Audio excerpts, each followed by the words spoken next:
Texas for the Cowboys and the Redskins on Thanksgiving. We're well fortified down on the field. Each sideline is covered. We start on the Washington side and welcome in Aaron Andrews. Joe, thanks so much. You know, I had a chance to speak with RG3 right before the bye week, and he said, I just want to be better in the second half and more energized and do whatever I can to get this team into the playoffs. And true to his word, he was on absolute fire against the Eagles last week. And speaking to some of his teammates like Santana Moss or Ryan Kerrigan, they say he's one of the biggest reasons why this team has a new sense of urgency. In fact, Moss said this guy ignites us like fire. When he's out there doing his thing, it just rubs off. For more on the Cowboys, let's send it over to Pam Oliver. Well, Aaron, the Cowboys know they will have their hands full today, but linebacker DeMarcus Ware is very confident in the game plan. He was very specific. He said, we have got to confuse him, make him go to his second and third reads, and when there's coverage, let's confuse him. Let's make him think it's something else. He also said, this is big. When he wants to run, we have got to corral that rookie. Back to you. All right, thank you both. We're going to see him right out of the gate as the Redskins won the toss they received. Bailey kicks it away, playing football on Thanksgiving. A Dallas tradition, and RG3 and the Redskins will start at the 20. Troy coming off at least their most lopsided victory of the season. This guy had a perfect quarterback rating. Robert Griffin III. He had only one incompletion. He threw for 4 touchdowns. And what you said earlier, he does not turn the ball over. There's so many things he's done here that's just made him one of the most dangerous playmakers in the game already. No question. I mean, he's a dynamic player. And even last week, Joe, as good as he was throwing the football, he was able to escape the rush, had over 80 yards rushing in that game. He starts with a toss to his fellow rookie Alfred Morris, and he is wrapped up behind the line of scrimmage by about half a yard. So no gain to start the day for Morris, and we'll look at this offense. There's the offensive line protecting RG3, and then the backs and receivers with Garcon on the outside, Joshua Morgan, Santana Moss. You can factor him in as well. He's still been a home run hitter for this Washington offense. Well, you talk about RG3 and the contributions that he has made. The other reason why this offense is vastly improved from a year ago is they've been healthy along that offensive line. One guy they do miss is tight end Fred Davis. Says RG3 has it dropped. Fake to his left. He found his tight end Logan Paulson. Hit him right in the gut, and Paulson put it on the ground. 3rd down and 10, and now we look at this 3-4. Jay Ratliff is out with a bad groin. He's also dealt with a bad ankle. He is their nose tackle. Here are the linebackers. They miss Sean Lee, and then the secondary will be tested by the great play fake that RG3 has. You see the rookie Claiborne on the outside.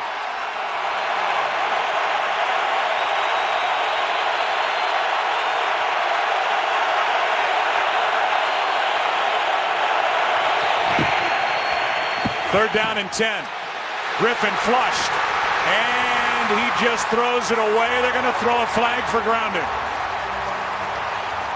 Hatcher was there, and he was able to bring down Robert Griffin from behind. On the offense, number 10, loss of down, spot of the foul, 4th down. So they mark it back inside the 10.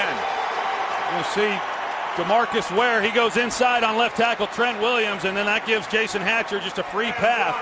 That's an excellent play by Jason Hatcher. Time after time last week and throughout this season, you see RG3 escape that type of pressure. Hatcher gets him in the backfield. Harris waiting for the punt. Does not call for a fair catch. Pretty risky. But he's able to inch his way into Washington territory, and the 5-5 Cowboys get a 3-and-out defensively. And now we'll look at Tony Romo, who has not thrown a pick in 4 of his last 5 games, and the season numbers are pretty good except for turning it over. He has done so 16 times. That's tied for 4th most in the NFL, but he's limited those of late. Well, he has. You know, I mean, he hasn't thrown one in the last 3 games, you know, so he's done a much better job protecting the football. He's completed over 70% of his passes during the last 3 games. And that certainly will be an important element here in this ball game. Romo for Bryant, and a flag. They're going to get cornerback Josh Wilson for not turning around. Well, Des Bryant had the hot hand last week.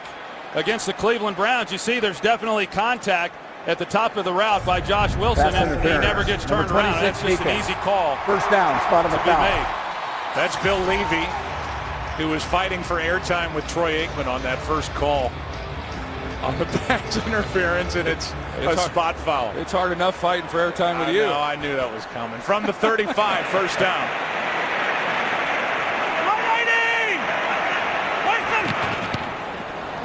Handoff is to Felix Jones. And Jones, who tweaked his left knee last week, and that overtime win over Cleveland, gets 5. And now we look at what is now really a makeshift and reshuffled offensive line.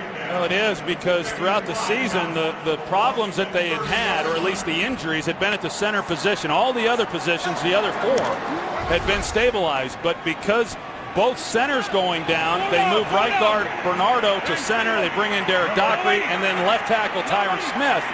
He went down last week in that win against the Browns. On second down, it's Felix Jones again. Doesn't go down easy. First guy there was Gomes, a gain of 1. Rob Jackson, the linebacker, in as well. And it'll be 3rd down and 4. And here is the 3-4 defense coordinated by Jim Haslett. And this is a day where they really miss Brian Arakpo, their outside linebacker, against these real shaky offensive tackles for the Cowboys. Well, this Redskins defense, their front 7 is pretty good. That's really the strength of this unit. And it's been hard to run the ball against them.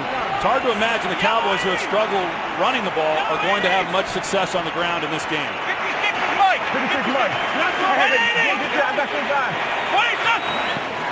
On 3rd down, Romo with protection finds Witten, and Witten finds a first down. The all-time leading receiver has career catch number 770. They try to put their hands on him as he comes off the ball, and that's just the greatness of Jason Witten. I mean, he's one of the best to have ever played that position in the history of this game, and he's a hard matchup. And Jim Haslett, when talking to him just the other day, he said, hey, Witten is going to get his catches. He gets them every week. We just got to limit the big play. If that's all he gets today, Haslett will be very happy if they don't see him running down the middle of the field open. But it did come on 3rd down for a first down, and this pass is caught. That's Des Bryant. And Bryant is down very near another Dallas first down as he gets 9, maybe 9.5. Mark just short of a first down. Jason Garrett said the route that they've been working on with Des Bryant, as you see him cross the screen from right to left, is that route right there. They call that the zero route within this offense. Versus man, he stays on the move. Versus zone, he'll hook that up in an open space, and he's able to continue to run on that route in a nice completion. Inside the red zone, delayed handoff to Felix Jones, and Jones has got a Cowboy first down. And what we've seen, Troy, quick throws for Tony Romo with that reshuffled offensive line in front of him, and coming off a game in which he was pounded for a career-high 7 sacks against the Browns. Well, it's a good start for Dallas. I mean, they really have not gotten off to great starts here in recent weeks. Certainly not last week. Shut out in the first half against the Browns. So for them to get the ball here on this opening possession and get down in here in scoring position, it's been good for them. On first down, pass is behind Austin, who then gets popped at the end of it by London Fletcher, who is playing in his 235th consecutive game. He's dealing with an ankle sprain, but he answers the bell every week. And here's that hit after the throw was behind from Romo. I mean, London Fletcher, he was in a walking boot. You know, Monday and Tuesday, there was questions as to whether he would be able to play, Joe, as you said. But I think everybody pretty much knew. I mean, he's never missed a game, so he was going to suit up one way or another for this one. Lance Dunbar in the backfield. They fake it to him, find Harris. And that's well played by Dijon Gomes, the safety out there. A gain of just 3. 3rd down coming up. You saw that graphic. The Cowboys have struggled turning red zone opportunities into touchdowns. Their last 10 trips inside the 20, they've scored 3 touchdowns and given it away twice. 3rd and 7.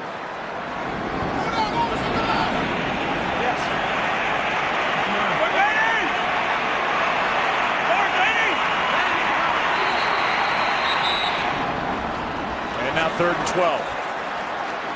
All start. Number 82 offense. 5-yard penalty. 3rd down. That's Witten. And that's one of the reasons why they've had problems down here in this end of the field. I mean, they've had penalties. They're one of the most penalized teams in all of football because of the false starts. They've had a heck of a problem at pre-snap penalties. They've tried simplifying some things, at the line of scrimmage so that they can settle these guys down. That time it's on Jason Witten. Kind of shake your head at that one, but these 3rd and longs down here in the red zone are tough to convert.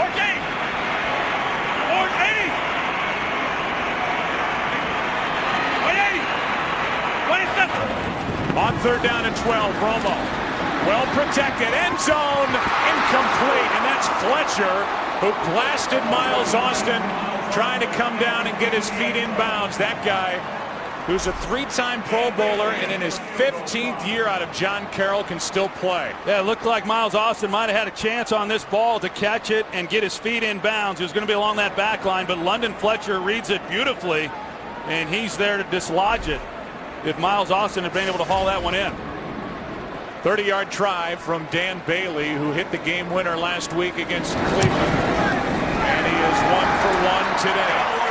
London Fletcher can still play in this league at the age of 37, so smart.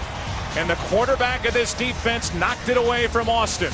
A missed chance for Romo, and Dallas up by 3.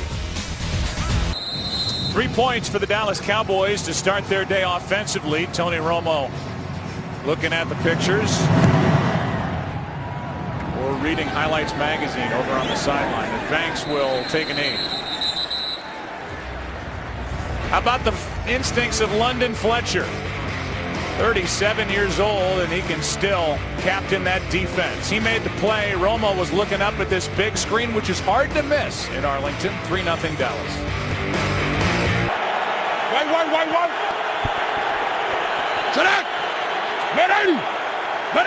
Second possession for the Redskins, again starting at the 20.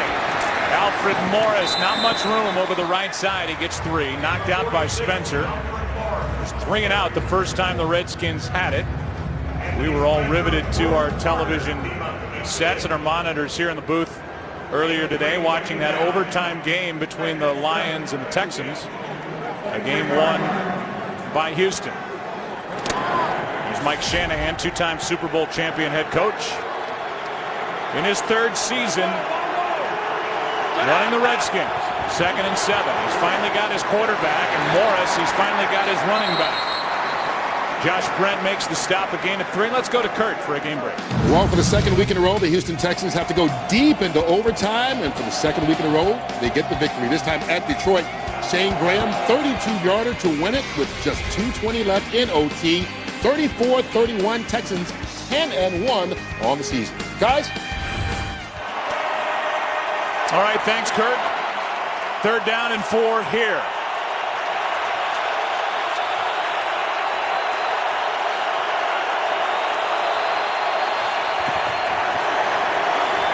Good pocket, and Garcon makes the move and makes the catch for a 1st down.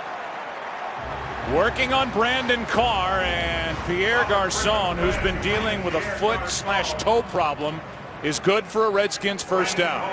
Some of the poise that Robert Griffin shows when he's in the pocket. We saw it on the first possession on the drop pass by Logan Paulson, but he comes out to Garcon there on 3rd down, and that's a down that they were very good on last week in that win against the Philadelphia Eagles. Overall, they have not been very good. They've gotten their big plays on early downs to pile up the yardage they have throughout this year. Play action on 1st down. The pass is caught. That's Morgan. And Morgan's got a nice play to start this fresh set of downs. 17 over the left side, forced out by Sensabaugh. Well-designed play here. RG3 comes out. He fakes to his right. Trent Williams, the left tackle, he shows that he's going to block down, and then he comes out and helps on the block. You get the protection on the outside as well. Just a nicely executed offensive play. Along with being a charismatic leader right out of the gate, Robert Griffin III has shown unreal ball skills. Got a great play fake that gives his offense an extra half-second, letting plays develop. Not this time, as Spencer brings him down. Anthony Spencer gets sack number 5. Logan Paulson, he's expecting the rush from the outside, and you see his step, and as he steps out, then you've got Spencer who comes underneath that, and he's just got a beeline right to Robert Griffin III. He just has no chance whatsoever. He feels it late, and by the time that he does, Spencer's right on his back. Got him around the neck and helmet. Second down and 17. Well, you put a tight end to that side, and that's the last place that Robert Griffin thought he would be getting pressure. That's Banks in motion. Handoff is to Morris. And Alfred Morris, after that loss of 7 on the sack, gets 4. Third down and long coming up, and it's worth revisiting what you just said. This Redskins team is 30th in the NFL on third down. They just converted 1, and they're faced with 3rd and 13.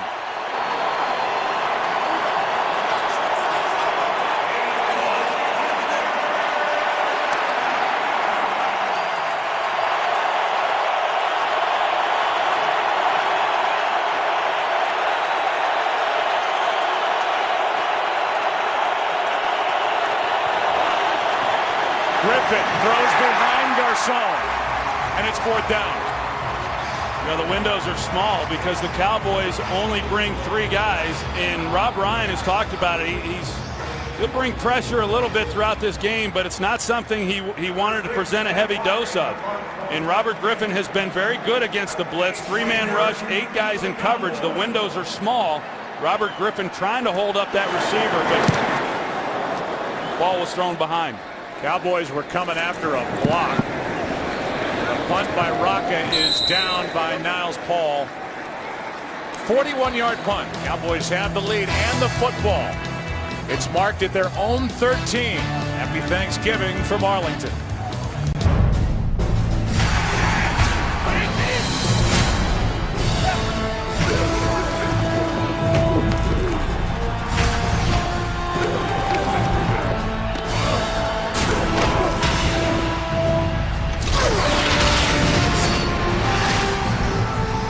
These two teams have met 6 times on Thanksgiving. Some of the greatest players in the history of the NFL have gone head-to-head on Thanksgiving. The Cowboys lead the Redskins in Thanksgiving matchup, 6 wins against no losses. Starting at the 13, the play fake, and this one is batted into the air by Kerrigan. 2nd and 10 coming up. The Washington Redskins defense, they lost Brian Arakpo earlier in the season, and the load then has gone to Ryan Kerrigan in terms of being the playmaker for that group. And he's had a nice season, had a good year last year as a rookie, and once again he's a steady player. And Jim Haslett has been shuffling a lot of guys opposite of him throughout this season, really trying to make up for the loss of Arakpo, one of the premier defensive players in all of football. Yeah, the Skins sack leader the last 3 years. He made only 2 starts. On 2nd down, the handoff is to Felix Jones. 3rd down and long coming up. The NFC East a couple of weeks ago looked like it was going to be the Giants, and then everybody else was maybe fighting for a wild card spot. Now the division is wide open, and you have to include Washington in that division chase. Dallas coming off back-to-back wins. They're back to 500. Well, this is a huge game within that division. This one here, and then the game between the Giants and the Green Bay Packers coming up on Sunday night. A lot can happen here over the next 3 days atop that leaderboard. They're down at 8. Mike's 59. 180. 27. Romo to the sideline, wide open. Harris for a 1st down. 17 yards to number 17 on 3rd and 8. When we talk about the poise of Robert Griffin in the pocket and Tony Romo, he's just as good, and he slides to his right, and the timing on this throw, the ball was coming out of Romo's hands as Harris is going to the sidelines. Just an excellent job of Tony Romo knowing exactly what he had, the coverage. He holds the safeties, comes right to the outside of Dwayne Harris. On 1st down and around to Bryant. Makes one guy miss, and Des Bryant running hard. Picks up 5. I don't know that he really knows any other way. You know, I mean, whether it's on a reverse like that or after the catch. I mean, I don't know that I've seen a receiver take more hits after he gets the ball in his hands than Des Bryant. He refuses to go down. Rarely does the first guy get him to the ground, and he takes a lot of hits, really a lot of unnecessary hits. Not that that one was, but he will fight for every yard or foot that he can get. 2nd down and 5. As Troy said, coming off maybe his best game in the NFL last week against the Browns. And this will be another Cowboy false start. False start. Number 68 offense. 5-yard penalty. 2nd down. Doug Free is the most penalized offensive lineman in the NFL. Got a big deal last year, $32 million over 4 years. And he's done a lot of that, head shaking, coming back to the huddle. Well, Doug Free's been a human pinata all season long because of his play. He has struggled at the right tackle position, but he has not been alone. Tyron Smith, the 2nd-year player who's not playing today at left tackle, he struggled some as well. And that entire group had a tough go last week against the Cleveland Browns. That's his 8th false start. Kill. Play clock was at 0. Delay of game. Offense. 5-yard penalty. 3rd down. We heard the referee, Bill Levy, say 3rd down. It's still 2nd down. So I think it's those penalties like those two we just saw that have been absolutely maddening for Cowboys fans, because it's occurred really throughout this season. We've talked about how heavily penalized they've been, and just an inordinate number of those penalties attributed to pre-snap penalties, and those are the hard ones to overcome. Remember the hit Miles Austin took in the end zone. He's been on the sideline this series. 2nd down and 15, and the pass is too high for Witten. He had found a hole in that defense, but overthrown a bit. 3rd and 15 coming up. Yeah, that's a ball that you really would have to stick right on Jason Witten, because if he had led him and even put it on him, that was going to be a big-time collision. But a ball that was high, and one Jason Witten was just unable to get to. That great relationship between Romo and Witten. They are zone breakers. That one too high. 3rd and 15.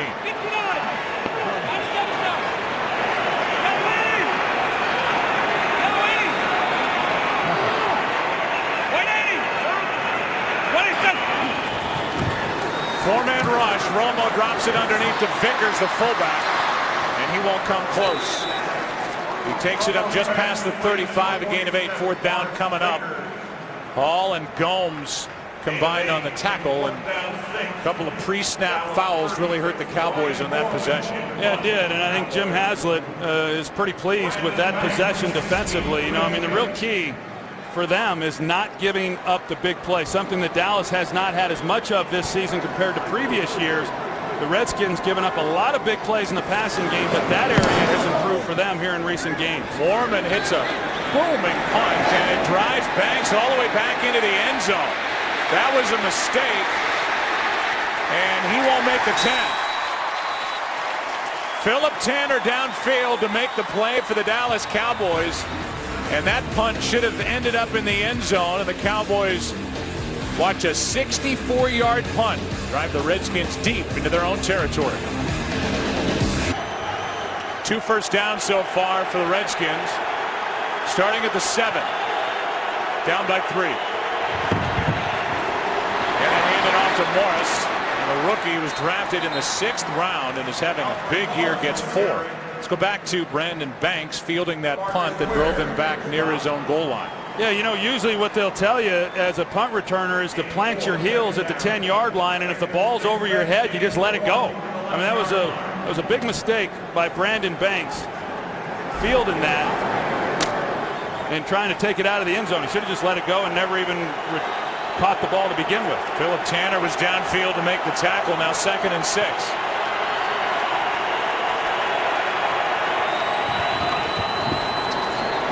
Griffin keeps it, and he slides with a Washington first down. Some say it's a lost art, and some quarterbacks really struggle with a play fake, but Robert Griffin III had a lot of that in his days at Baylor, and he is so good at deceiving the defense. Well, he's reading it too, so he's going to stick it in there. He's going to read the outside linebacker, Anthony Spencer. Spencer takes the dive man, and so he pulls it out and runs with it. And that is the biggest concern for Rob Ryan in visiting with him. You know, yes, his running ability and the way he throws the ball and all that, but that read option, it just scared the heck out of Rob Ryan when visiting with him just the other day. Pass caught by Garcon. And Pierre, who missed 6 of the first 9 games, with a torn ligament in his right foot near his toe, came back last week after having missed the previous 4. 3 pretty inconsequential catches last week, but that one good for 7. He also has a first down catch in this game. That's it through 1. 3-0 Cowboys. Back after this from your local Fox station. There are the stats. Bottom left, the one that matters. Top left, 3-0 Dallas. 2nd and 3 as we start the second quarter in Arlington, Texas.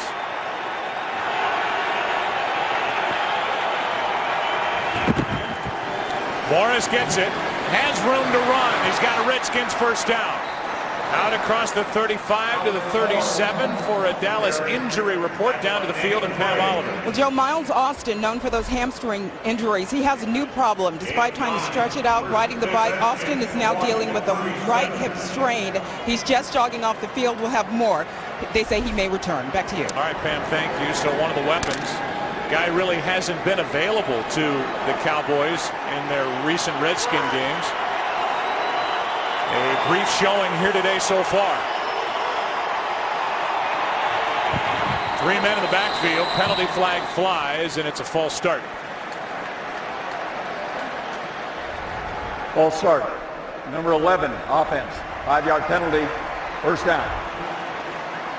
That's Aldrick Robinson, who is a first-year player from right here in our neighborhood, Southern Methodist University, and this guy can flat out fly. I mean, last week he had an opportunity down the field, and it was about a 49-yard touchdown. Hasn't had a lot of opportunities, but when he gets out there, you can expect him to be running vertically down the field, and I guarantee you, whoever's covering him, if they don't have help, he's going to run right by him. From Waxahachie, Texas, runs a 4.42 40. Where's number 11? Griffin keeps it. He's got him downfield. Robinson for the touchdown. No flags.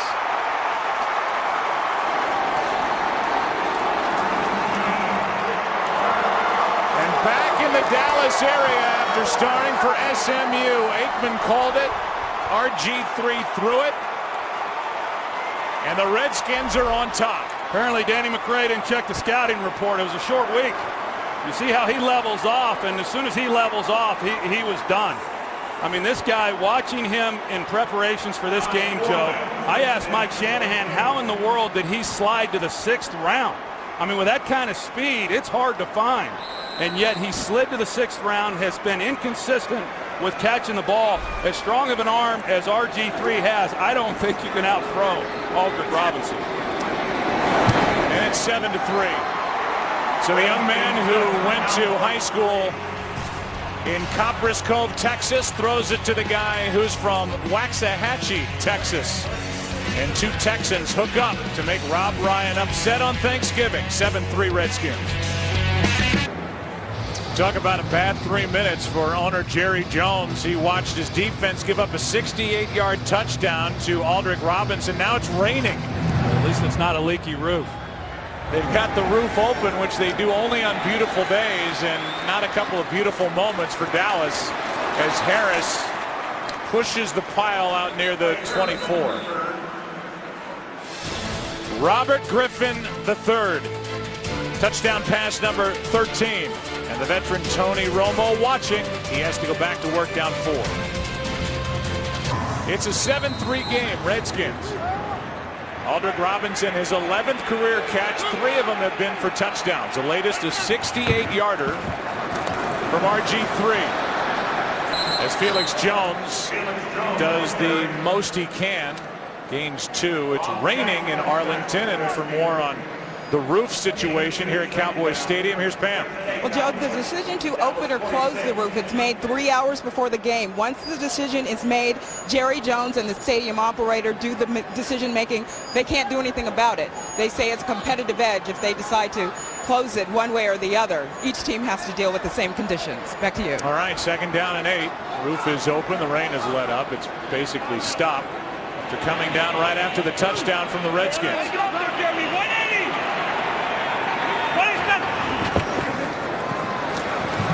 Out to his right, that's Beasley. And Beasley makes the catch. This guy's interesting, Cole Beasley, and every team seems to be looking for one of those inside route runners. He's 5'8", 177. Romo likes him, and that one was good for just 3, but you can see how he can scoot around. Yeah, what Jason Garrett call him, a poor man's Wes Welker, and a young player, and showed a lot of promise in the offseason. Then he got to training camp, and for whatever reasons, he decided he wasn't going to be a football player. Came home and talked to his mom and dad, but they talked him into returning to training camp, and Jason Garrett had a feeling that he was always going to be a part of this team. He was very impressive throughout the offseason. 3rd down and 5. What a catch! And Beasley's got a 1st down with a left-handed grab. That thing was too high and almost by him. 1st down, Dallas. Well, they're making the Mustangs of Southern Methodist very proud in this ball game today. First, you got Aldrick Robinson, and then Cole Beasley comes back and makes 2 nice catches, a one-handed catch there to move the chains. You think of guys in the league like Welker, like Julian Edelman, like Danny Amendola with the St. Louis Rams. Big completion for a 1st down. The drive is alive, and now timeout taken by Dallas. Before a 1st down play, rain on his hat. Trailing on the scoreboard. Jason Garrett will talk about it with Romo. 1st down when we come back. 68 yards of the 124 on the completion to Aldrick Robinson. 1st down, Dallas. Down by 4. Yellow lady. Kill. Mustang. 180. And on 1st down, Romo steps up, and what a play. Stepping in front to make the play defensively, Cedric Griffin, as he knocked it out of the waiting hands of Jason Witten. 2nd and 10. It was really an excellent play by Cedric Griffin. You see, I mean, Jason Witten has got a step on him, and he lays out, and he's able to get his hand on it. And Romo did a nice job within the pocket because the Redskins were able to get pressure, but he stepped up nicely. Just an excellent play by Cedric Griffin. Barry Cofield with a hit after Romo got rid of it.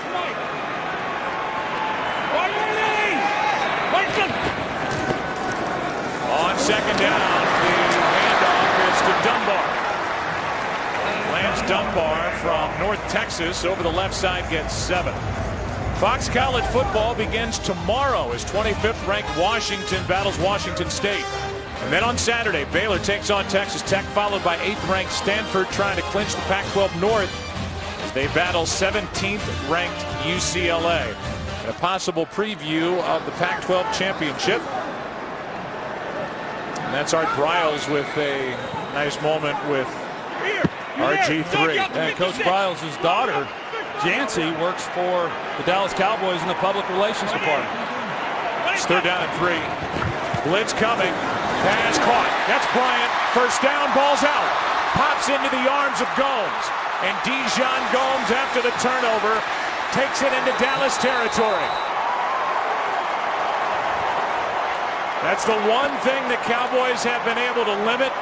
Des Bryant puts it on the ground, and it takes a friendly hop on Thanksgiving into the gut of Dijon Gomes.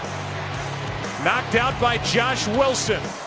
Redskins have the football in a 4-point lead.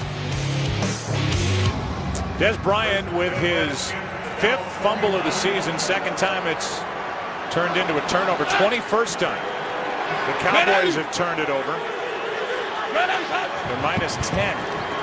The turnover ratio, and Alfred Morris with a nice run The rookie brought down by Carter, a gain of 6. Well, you go back, you take a look at the job that Josh Wilson does, and he comes in with his helmet right on the football and just knocks it completely loose. There's not really a whole lot that Des Bryant could do about that one, but frustrating nevertheless. I mean, when the Cowboys, that tells the story on what has happened to them this season, the turnovers that have plagued them throughout this year.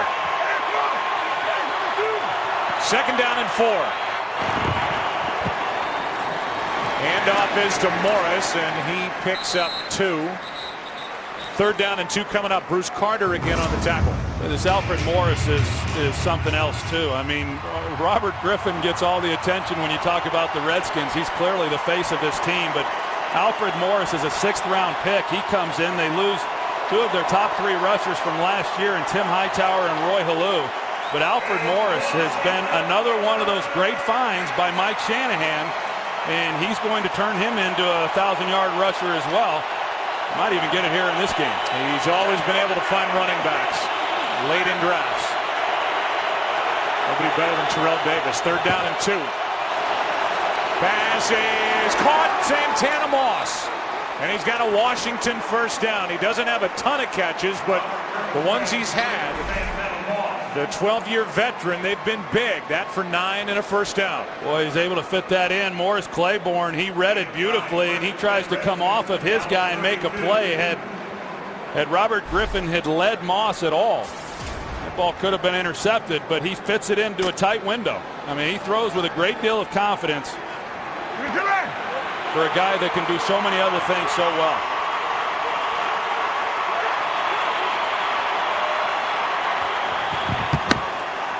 Here is Morris, right side. Alfred Morris. And now this good running game of the Redskins, which runs at 51% of the time. That's the 2nd highest ratio in the NFL, 2nd to Seattle. They're at over 5.2 yards per rush, 3rd best in team history. At 165 rush yards a game, RG3 has a lot to do with that. They're the number 2 running offense in the NFL. Yeah, a lot of times, you think of some of the teams Michael Vick has been on, the quarterback really inflates what those numbers are, and certainly Robert Griffin's a big reason why they run the ball so well. But even without his numbers, this is a good running offensive football team. 2nd and 3, pass caught. That's Garcon. And Pierre Garcon is spun down at the 6. And he's becoming more and more of a weapon as he was early for RG3. Here's what the play action does to the linebackers. So to stop it, you've got to hit it right now, and then it opens up a big window for the quarterback. I mean, you've got a receiver in Garcon getting into that open void and no underneath coverage. Very difficult then for a corner to be able to make a play on it. When you run the ball the way that the Redskins do, the play action becomes huge, and it has in this ball game again. 19-yard completion. 1st and goal from the 6. Griffin keeps it, and the pass is broken up, but a flag. Pass intended for Hankerson with Brandon Carr on him, and they threw a flag. Pass interference, number 39 defense in the end zone. Ball will be placed at the 1-yard line. 1st down. You can see where Hankerson was lined up. I mean, because he cuts his split, he gives himself a 2-way break. Brandon Carr is trying to play him head up, but as soon as Hankerson gets to the inside, he's got to put contact on him to be able to make a play on that ball, and he got there too soon. This Redskins team has 12 rushing touchdowns on the year. Tied for the 2nd most in the NFL. Here is Morris. That makes it 13. Touchdown number 6 for Alfred Morris. And the 1-yard touchdown after the turnover by Des Bryant.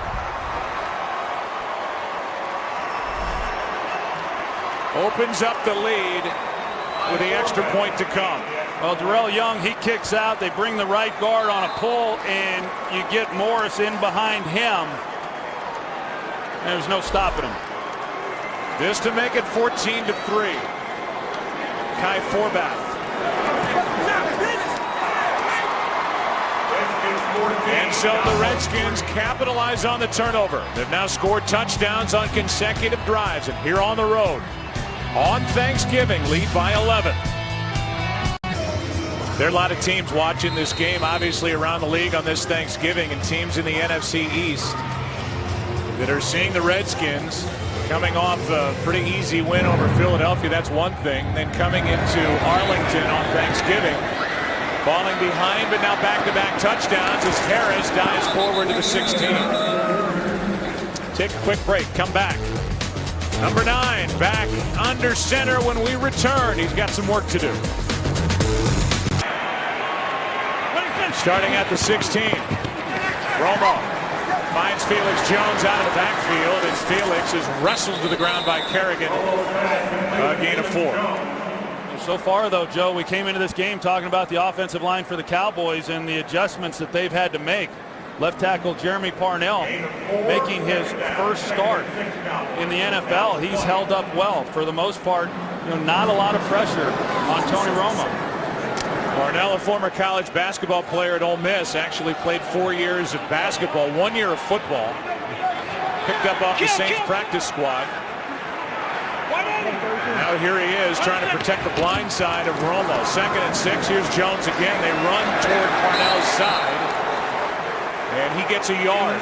Harry Riley, the linebacker, in to make the tackle. 3rd down coming up for Dallas. Well, DeMarco Murray, as we said, he's missing his 6th straight game, and the last game that he played in was really about the last time the Cowboys had been able to do anything on the ground. That was against the Baltimore Ravens, and it is made it pretty tough sledding for this offense. They get a pretty good gain there on 1st down on the screen pass. They come back trying to run it, and just nothing there.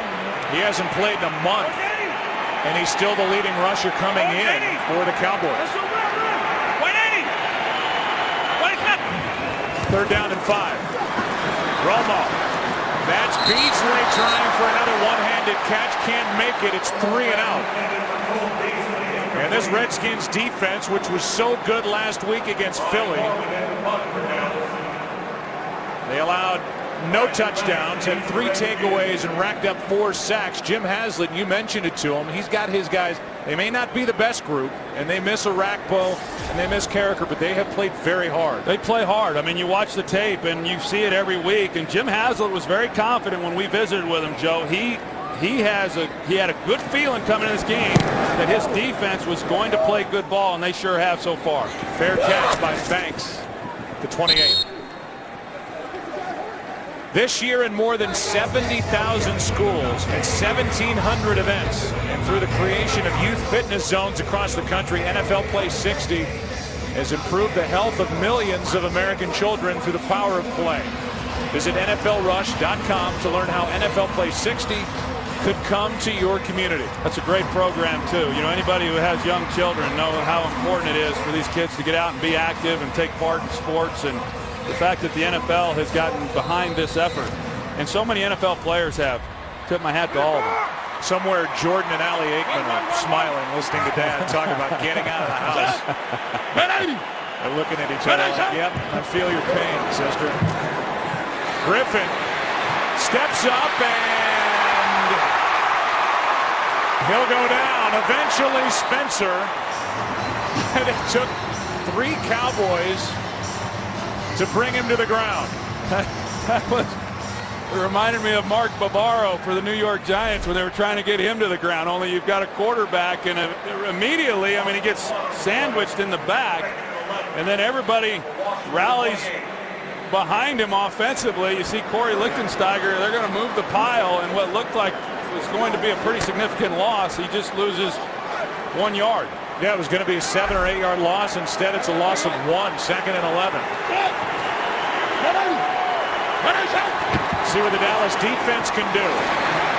Morris eventually dragged down by Carter.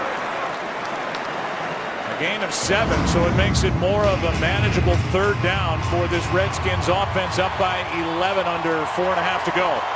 Well, how nice was that for Washington? On the earlier possession by Dallas, they try to run it on 2nd down. They don't get any gain. 2nd and 11, hand it to Alfred Morris, and he makes this now a very manageable 3rd and 4.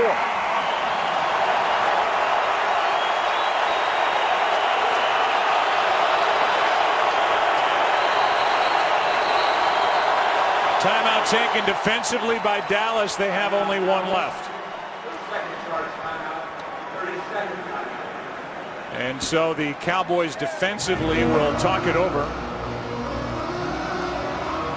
as we will welcome you inside our broadcast booth as we scramble to get ready after that unexpected defensive timeout. I'm Joe, that's Troy, and I don't know how you can watch the first half of this game on Thanksgiving and not be thoroughly impressed with what Robert Griffin III can do, and really what this entire Redskins defense has done on the road so far. No, they've done a really nice job, and I think when you look at this game coming in, the Cowboys at home last week, did not obviously play their best football, but the way that the Redskins played in their win against the Philadelphia Eagles, what I think was their best game as a team all season long. So they came into this game, even with a short week, very confident, and it has showed here in this first half. So now 3rd down and 4, 3:51 to go in the first half. Both these teams desperate for a win.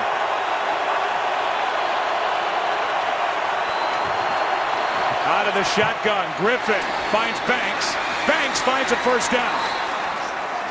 Pretty much left alone, a gain of 8 on 3rd down and 4, and a conversion for RG3 on 3rd down. Yeah, now the Redskins, a down, as I said, that just has not been good for them throughout this season, even though they were much improved on Sunday against the Eagles. They're doing a nice job of converting on 3rd down, and Dallas, who's been very dominant on that down, has not been quite as stifling as what we're accustomed to seeing from them.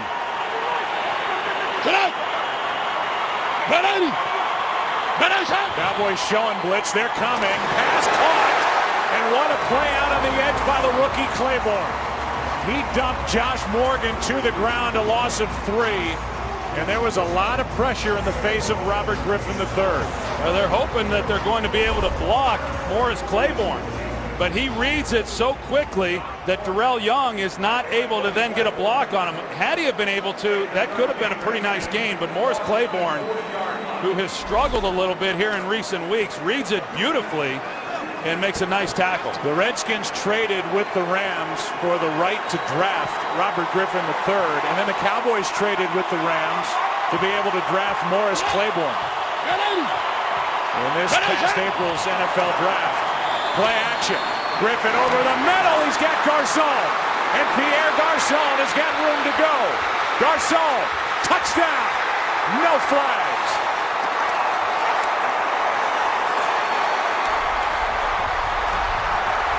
Until now. With shoving after the play, Santana Moss was involved with Brandon Carr. Mike Jenkins was down there as well. But it's a 59-yard touchdown to Pierre Garçon.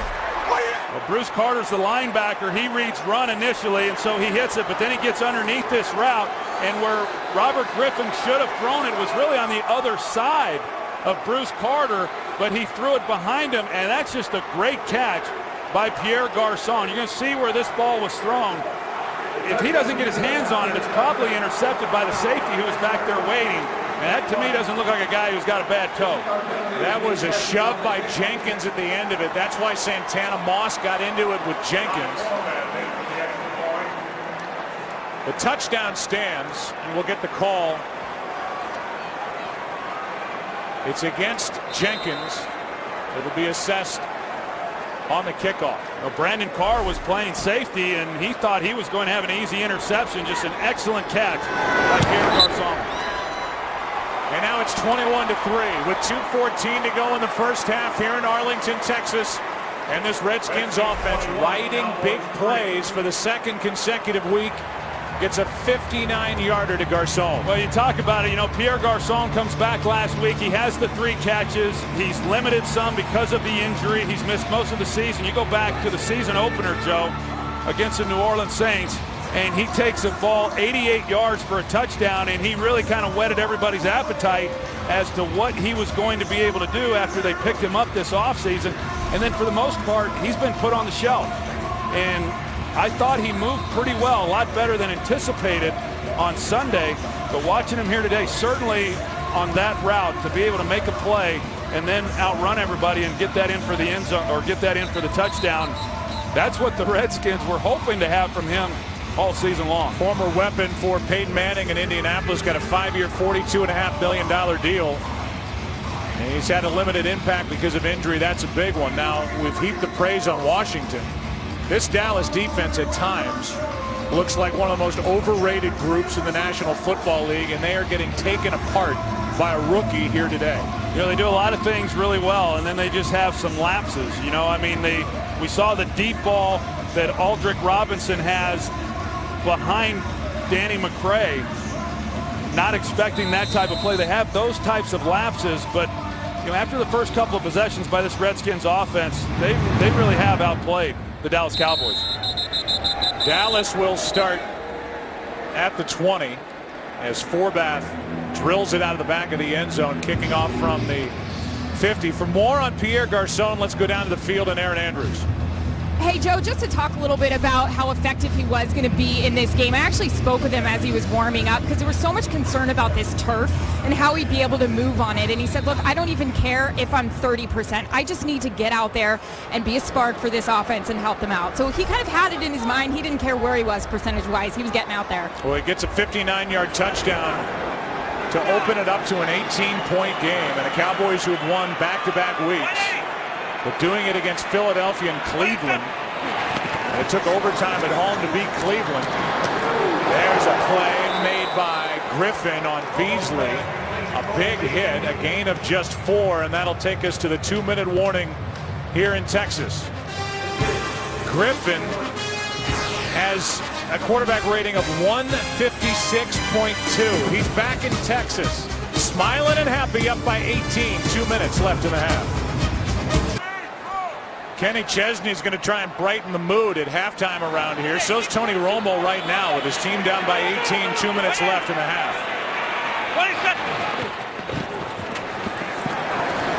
Romo completes to Witten, and Witten's got enough for a first down. Joe, the one thing that we have seen from Tony Romo over the years is even when he's faced with a big deficit, more times than not, he at least puts his team back in a position to win the game. Not that they've always won those games. We certainly know that they haven't, but he usually gets them at least back into it. It's Witten time as he made the catch for a first down, and now on first down is good for 7. Brought to the ground by London Fletcher as he was on the previous play. It's a pretty big possession for the Dallas Cowboys, and just being able to get something positive going, any kind of points, if they're able to get it here before the end of the first half. Second down and 3. Extra men on the rush. Pass caught by Beasley. And Cole Beasley has his momentum stopped at the 46, and first down, a gain of 9. We've seen a turnover by Des Bryant. It led to 7 points directly. And we've seen 3 straight touchdown possessions for the Redskins, up by 18.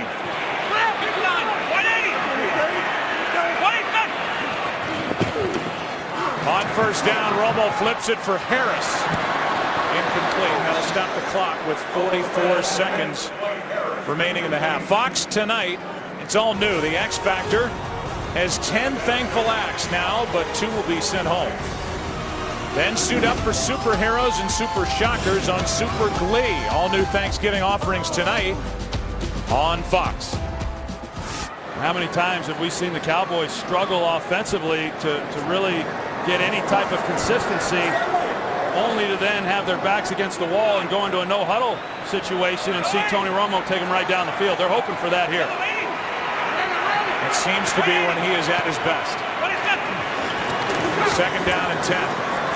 Romo is picked off by D'Angelo Hall. Hall is working his way deeper into Dallas territory. Gets drilled by Harris. But he takes it back to the Washington 33. A 27-yard return.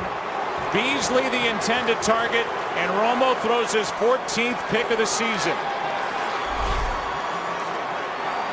Well, Cole Beasley, he's in the slot, and you're going to see the contact that is made. D'Angelo Hall has a hold of him. Beasley thought he was going to get a flag, and probably should have. You know, there was definitely contact that was made trying to keep him from getting to the middle of the field.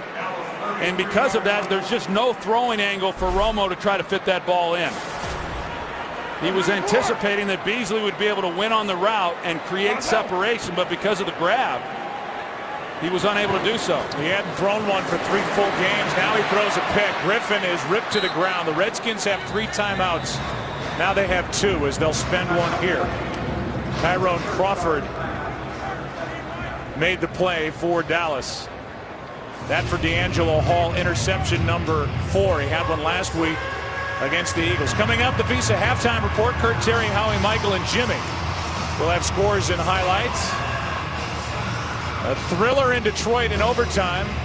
A win by the Houston Texans, and we'll have a halftime performance by our buddy Kenny Chesney, who is getting ready to come out here and dazzle the folks in Arlington, Texas, from Tennessee originally. So that'll be good at the half. What'll the score be? It's 21-3. Time for the Redskins to make it bigger than that. Griffin throws, and it's caught by Morgan. Jenkins trying to make a play on the ball. It somehow got by Jenkins, and Josh Morgan has got a first down with a gain of 10.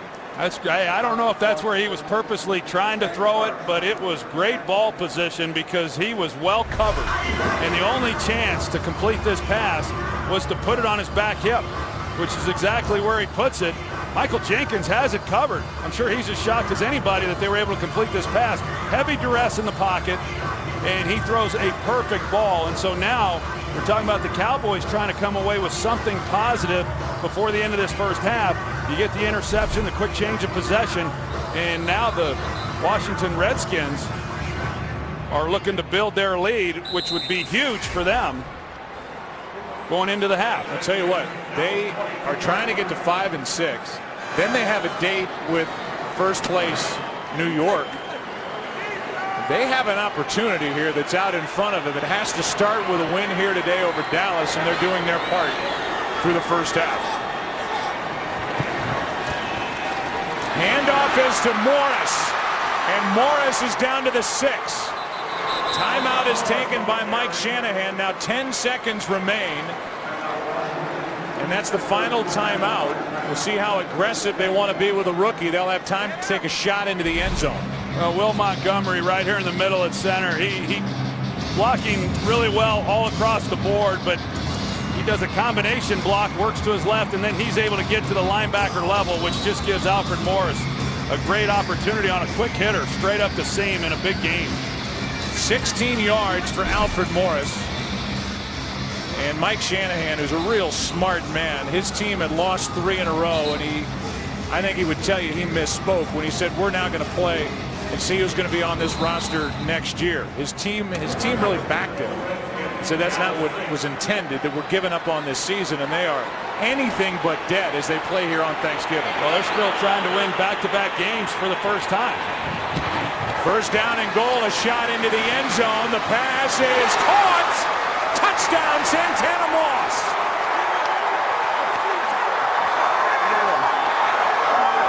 Yeah, we want you. We want you. A 6-yard touchdown throw to Santana Moss, and I don't know how much better Robert Griffin III could be in this half with where he's placed these throws to his receivers.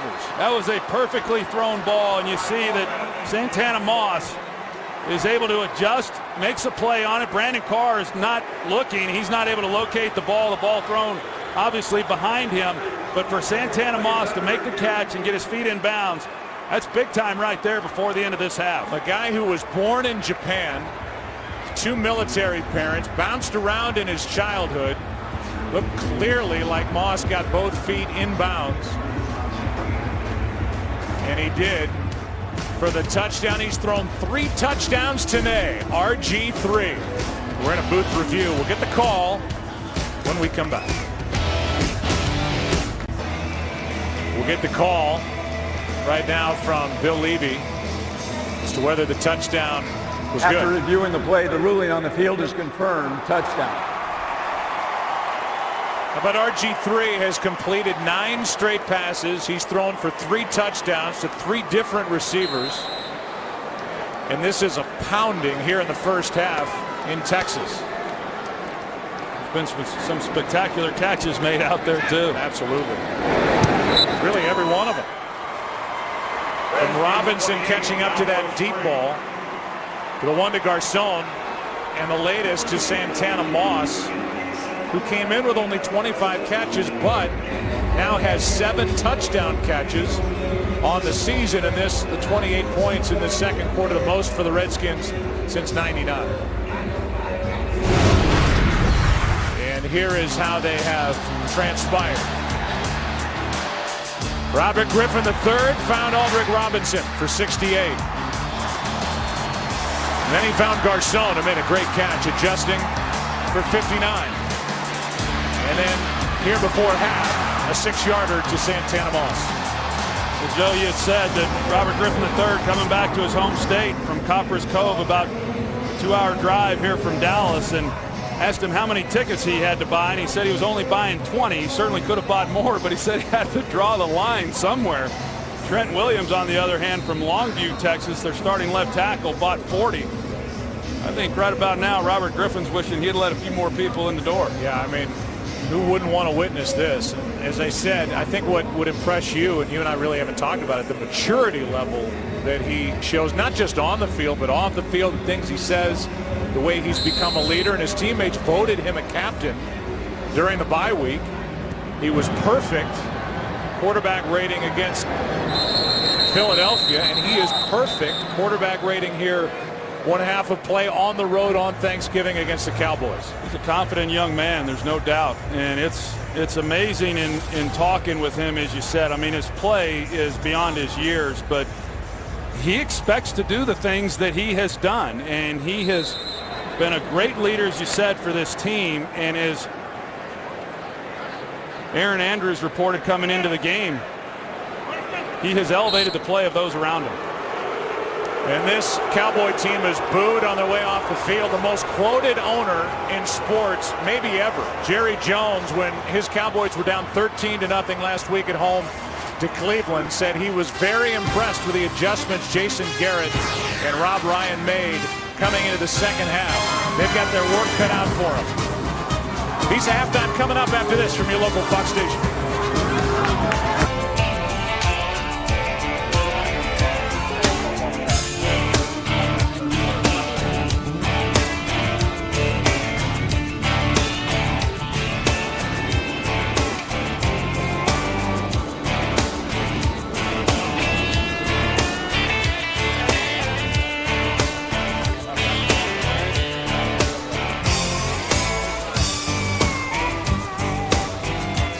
From all of us at Fox Sports to all of you, a happy Thanksgiving with the sun going down here in Texas. 28-3 is the score after a half of play. Redskins having fun at the Cowboys' expense. Follow your favorite team all season long. Go to iTunes.com/NFL.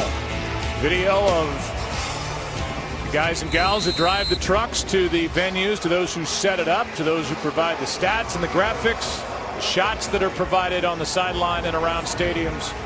Thankful for all they do for us week after week. And now Harris will let it go out of the back of the end zone, and the Cowboys down in this game by a score of 28-3. We'll start at the 20. Let's go down to the field and Pam Oliver. Well, Joe, as his team was getting booed off the field, Jason Garrett was a man with heavy burdens and a lot of cliches. I asked, how do you get back into this thing? He said, we've got to take it one at a time, take one play at a time. We cannot allow ourselves to get beaten by those big plays. Injury-wise, Miles Austin is out with a hip injury. Their nickel cornerback, Orlando Skandrick, has a left broken hand. Joe? All right. So he is out for the rest of the day. And starting at the 20, this Cowboy offense, which got 3 early points, nothing the rest of the half. This one is thrown away with Griffin coming on a blitz. And for the other sideline, a happy sideline on Washington's side down to Aaron Andrews. A very happy sideline. We're going to talk a little bit about RG3. Before the half, you and Troy were mentioning about the only 20 tickets here for RG3 for his family and friends. Well, as we all discussed with him earlier this week, he didn't really grow up a Dallas Cowboys fan. In fact, he grew up a Denver Broncos fan. And the biggest reason why, because of John Elway.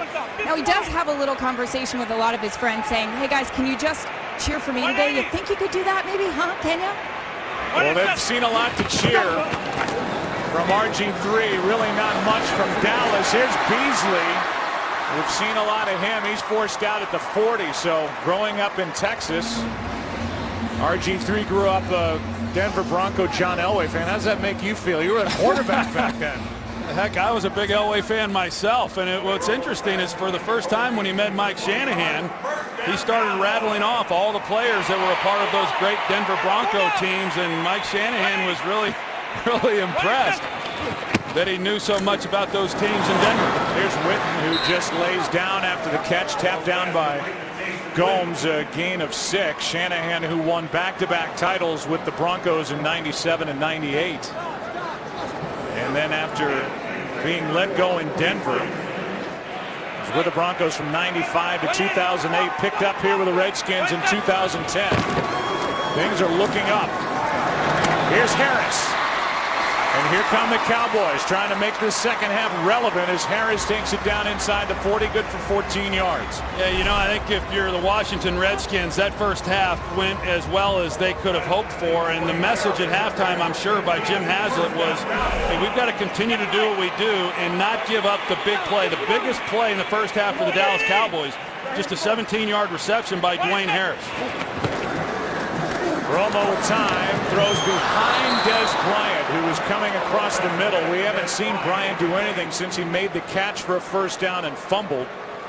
It's 2nd and 10. No, and I think that injury to Miles Austin is big because, I mean, certainly Des Bryant then is going to get a lot of the attention. Jason Witten, as we talked about, he's going to get some catches as well. They're hoping not to give up anything big down the field, but you kind of get the feeling that if they're going to get back into it, the guys that are going to have to make the plays for them are going to be Cole Beasley and Dwayne Harris.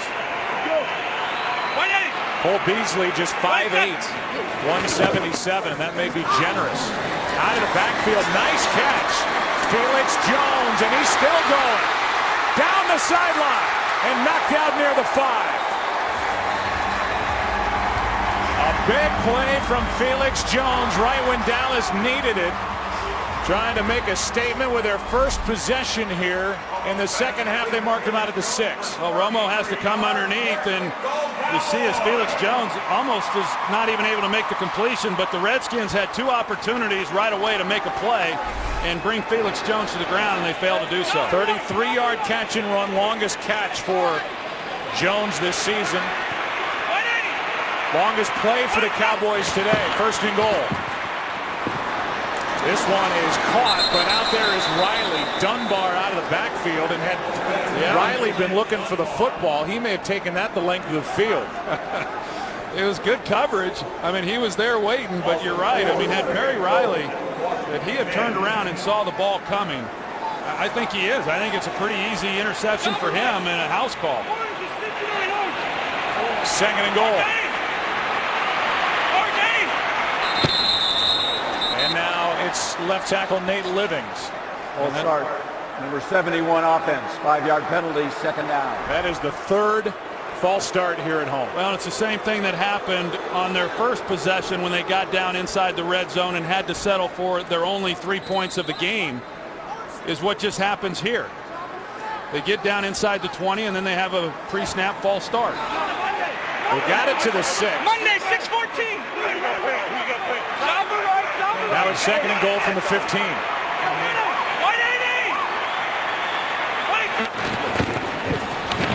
3 receivers to the right.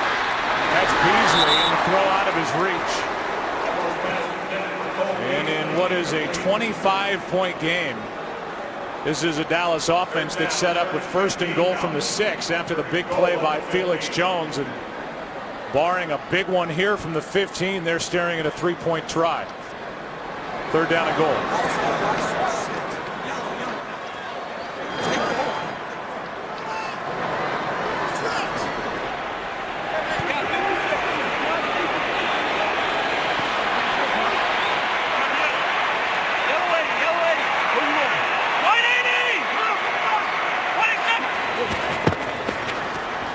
On 3rd down, Romo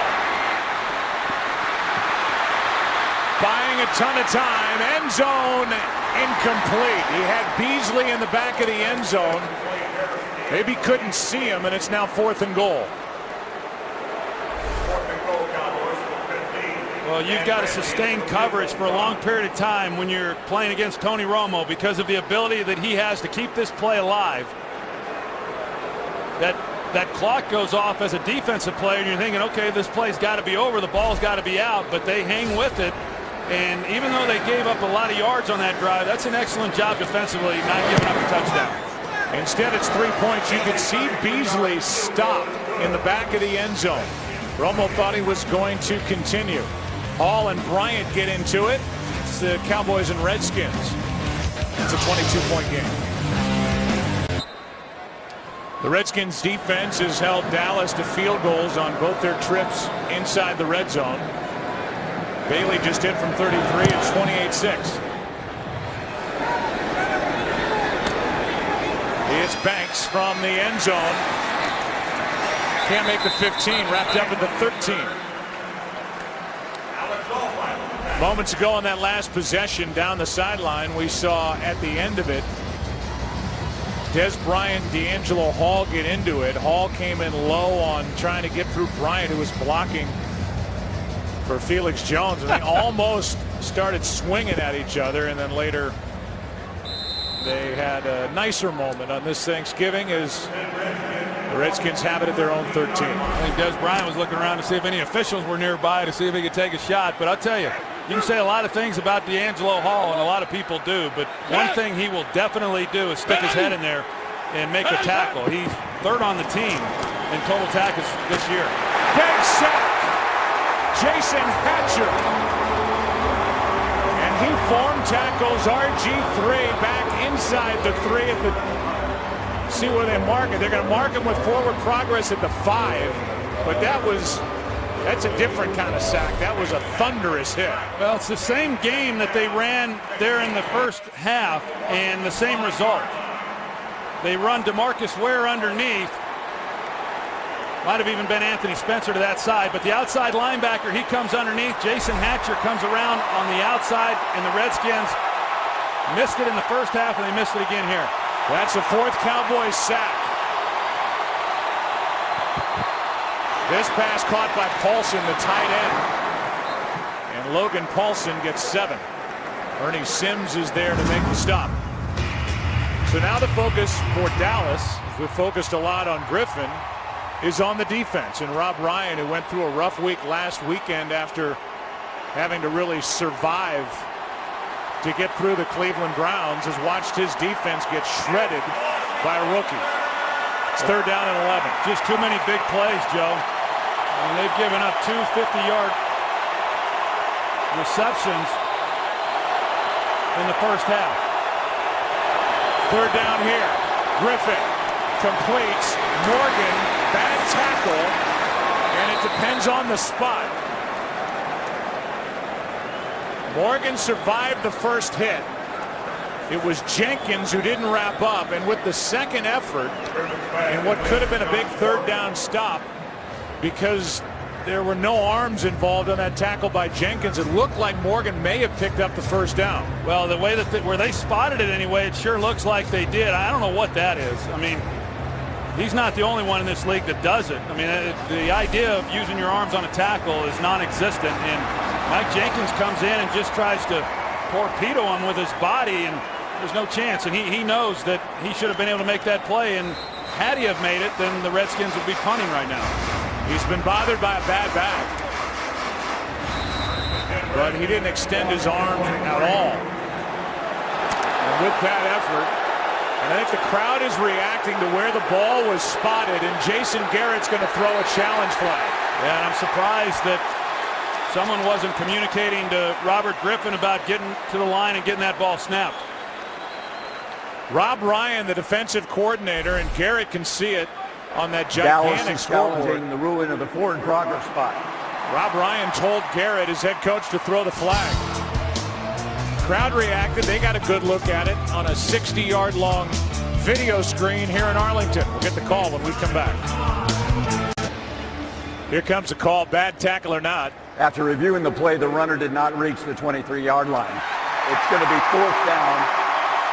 The ball will be spotted at the 22 3/4. Dallas will not be charged a timeout.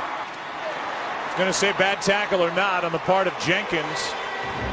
The wrap-up happened shy of the 23, and so a punt is coming from Washington, and indeed Rob Ryan's defense gets a stop on third down. Absolutely, that's what they needed to do. They were able to back the Redskins up and force a punt. Garrett is now 8 for 11 in challenges as a head coach of the Cowboys. 3 for 3 this year in his second full year. A record of 18 and 16 overall, and now a false start. False start, number 84 offense. 5-yard penalty, fourth down. That's Niles Paul, former wide receiver, has been turned into a tight end by Mike Shanahan, and you can feel the momentum start to shift. Although the Cowboys came up with only 3 instead of a touchdown when they had first and goal from the 6 last time they had it. Down by 22. Rocket hits a booming punt. Harris from about the 25. Breaks 1 tackle. Doing all he can. Pretty good return by Dwayne Harris. Gets 8 on the return. Keenan Robinson on the tackle. Cowboys have it. Down 22 at home to the Redskins. Then and now look at Dealey Plaza. Today, the 49th anniversary of the assassination of President John F. Kennedy. Pictures of what Dealey Plaza looked like back in 1963 and now. The building now houses the 6th floor museum at Dealey Plaza, which chronicles the assassination and the legacy of President John F. Kennedy. We continue on in Arlington, Texas. It's a 22-point game. There's more about that clearly on many levels, and one of the levels deals with the NFL and the late great Commissioner Pete Rozelle. 56 is Mike. 56.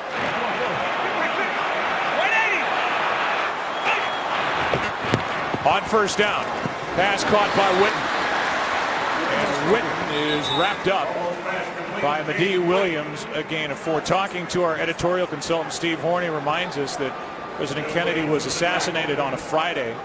Pete Rozelle, then the NFL commissioner, consulted with White House Press Secretary Pierre Salinger, who he had known since their student days at the University of San Francisco. Second down.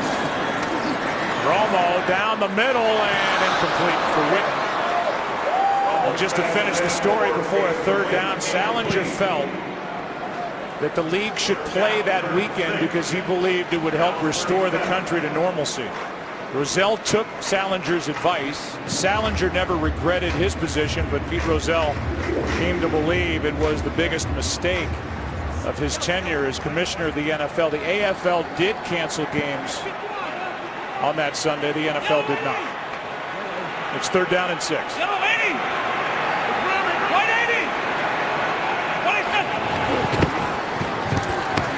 Five-man on the rush, and down goes Romo back inside the 30.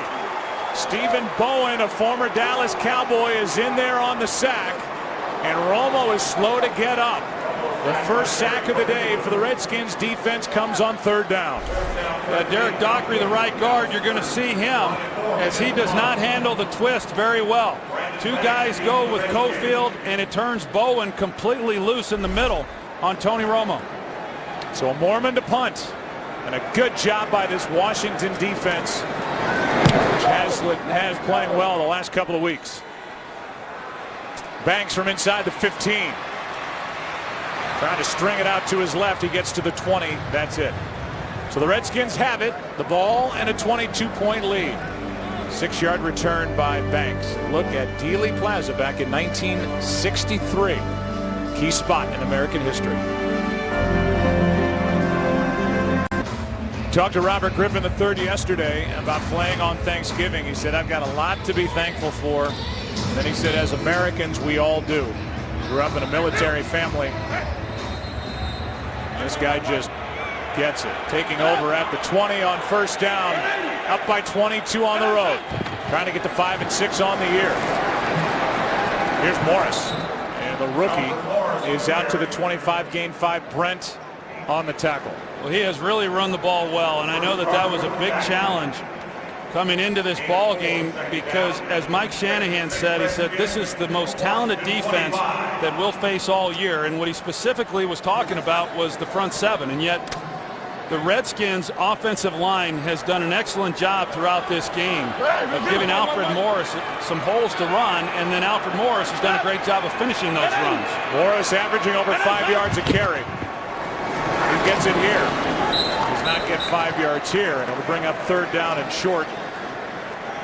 Washington Redskins have won only once on Thanksgiving, and that was back in 1973, and they're 0-6 against the Dallas Cowboys overall. Tony Romo specifically 5-0 on Thanksgiving. But his team was taken into overtime last weekend here at home against the Browns, and they came out defensively lethargic, and the Redskins ran right by him in the first half. 3rd and 3. Pass is caught by Paulson, and Logan Paulson steps out of bounds with a Redskins first down. Got hit by Brandon Carr, but he had enough for a first down, Redskins. It's fortunate for the Cowboys that he did go out of bounds. Michael Jenkins, who was there to finish the play off, he was signaling that he did not pick up the first down, thinking that he was going to go to the ground with Brandon Carr, and had he not have stepped out, there was nobody there.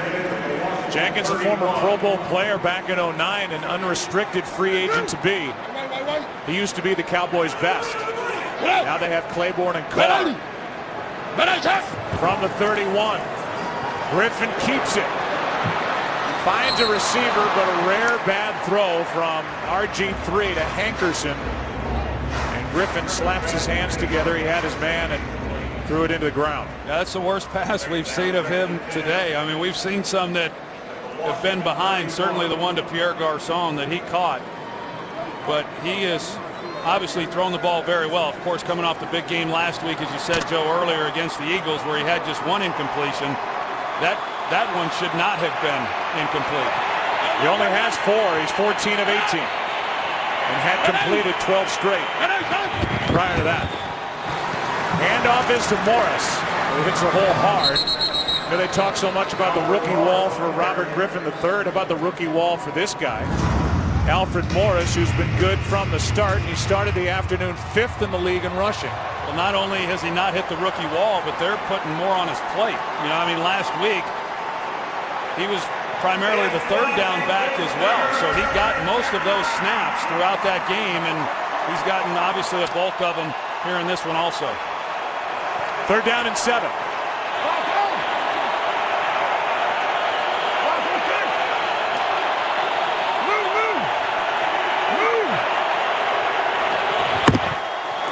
From out of the shotgun, pressure. Griffin throws. Moss shoved out of bounds, no catch. Moss made the grab, but he was out of bounds when he completed the catch. As we take another look, forced out by Carr. And clearly that left foot out of bounds. Bruce Carter came in and got a hit on Robert Griffin at the end of that play, but that was a dart that he threw. I mean, on the run, and he gave Moss a chance. It was a little closer even than what I thought it was. Rocket hits it. Close to hitting that big scoreboard, and Harris from about the 15 crosses the 20. That's it. Cowboys have it, down 22. 5:23 left in the 3rd quarter, getting late.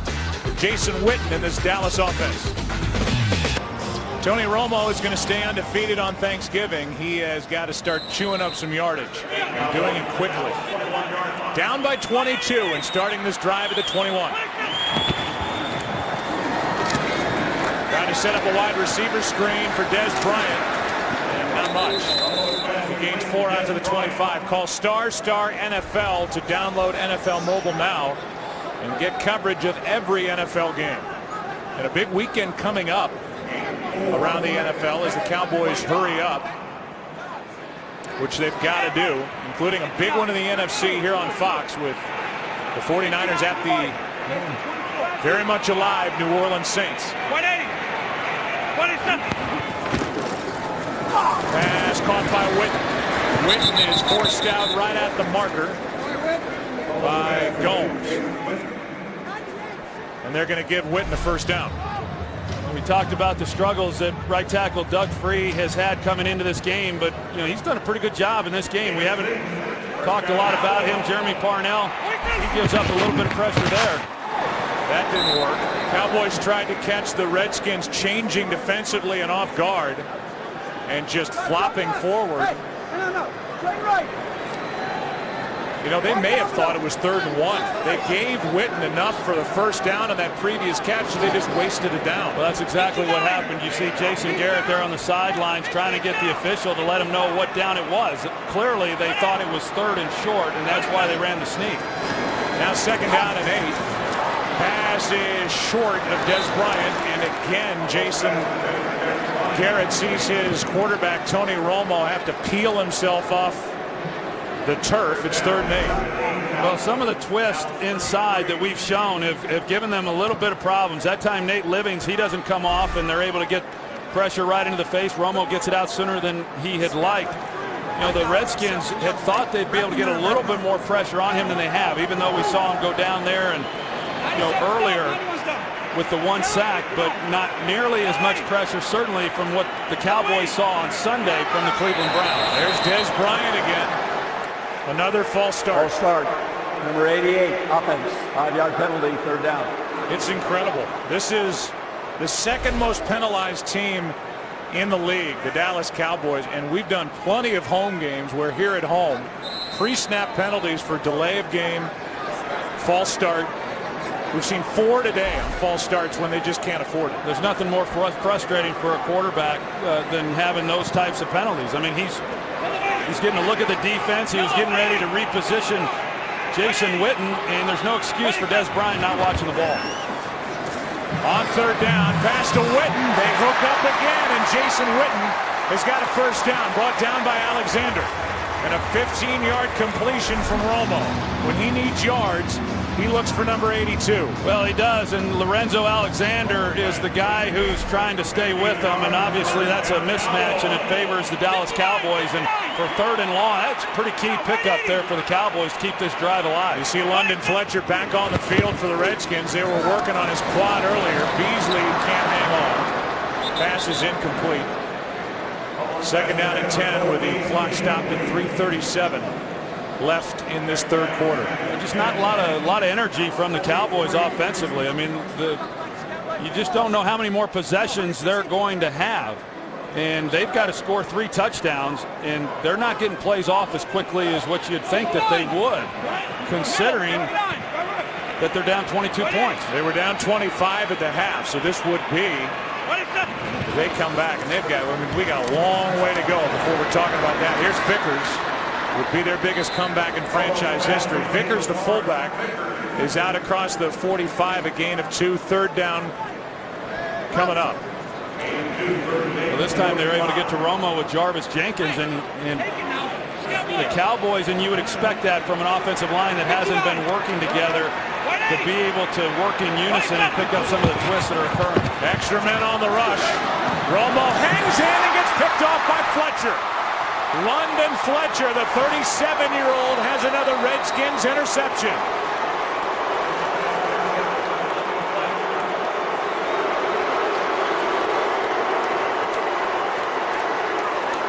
For London, that's his 2nd of the season. For Romo, that's his 2nd of the day. Well, London Fletcher is locked up on Jason Witten, and then when he curls, he lets him up. He lets him go. And you're going to see then what Tony Romo sees. I mean, he's expecting to be able to get the ball into Cole Beasley. But Fletcher fools him a little bit, and he just must not have saw him, thinking that he's locked up then with Jason Witten. He lets him go and falls right underneath that window where Romo was trying to get the ball into. Griffin takes over at the 49. Hands to Morris over the right side.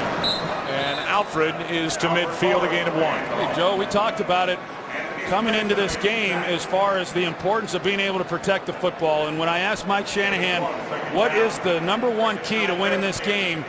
And a lot of times coaches will say it's about takeaways and turnovers, but he said when you look at the Cowboys and when they have not won, it's because they have not protected the ball.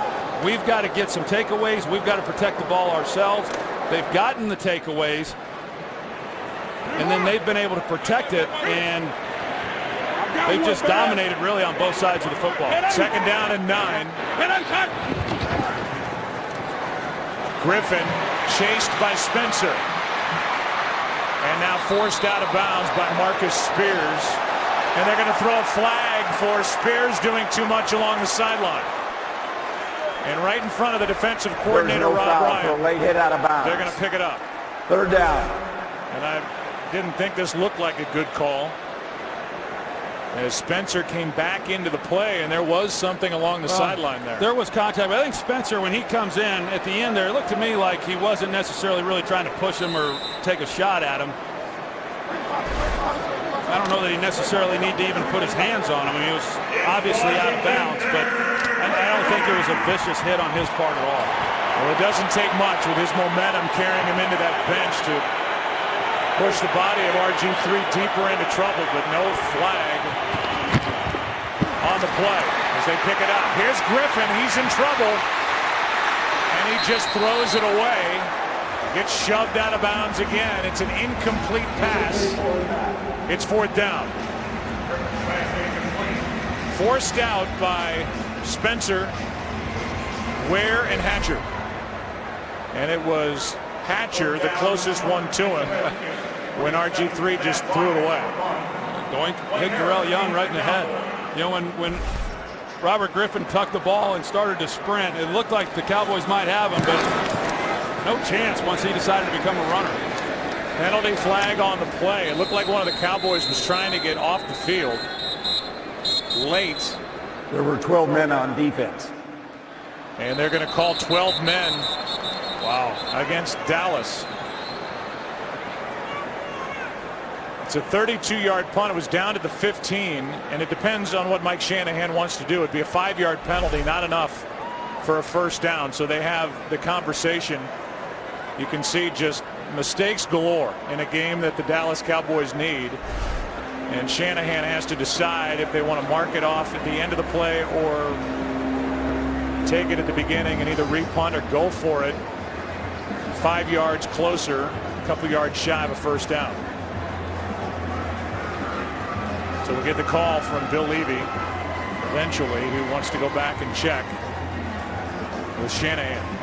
And that's coming right on the heels of last week's game against the Browns, defensively not getting enough guys on the field in a proper amount of time, and the Browns scoring the go-ahead touchdown. Penalties decline. 1st down at the end of the kick. So there you go. 1st down at the 15. It would not have been enough for a 1st down, the 5-yard penalty. So that one, like it didn't happen. This December, the UFC returns to Fox as lightweight champion Benson Henderson puts his title on the line against top contender Nate Diaz. Highlighting a full night of epic fights. Coverage of UFC on Fox 5 begins on Saturday, December 8th. It's UFC at 8 Eastern, 5 Pacific, only on Fox. And the official forgot to pick up his flag. So they arm him with his hanky, and now we'll start at the 15. Yeah, and we'll see whether or not this offensive line is going to be able to protect Romo. Clearly, they're going to have to throw the ball to get themselves back into this, but the pressure has started to mount on Tony Romo on the last couple of drives of some of the games that this defense is running along that defensive front. It's still just a 3-score game, but no momentum for Dallas. Romo flushed, finds Bryant. Instant momentum. Down the sideline. There are no flags. Touchdown, Dallas.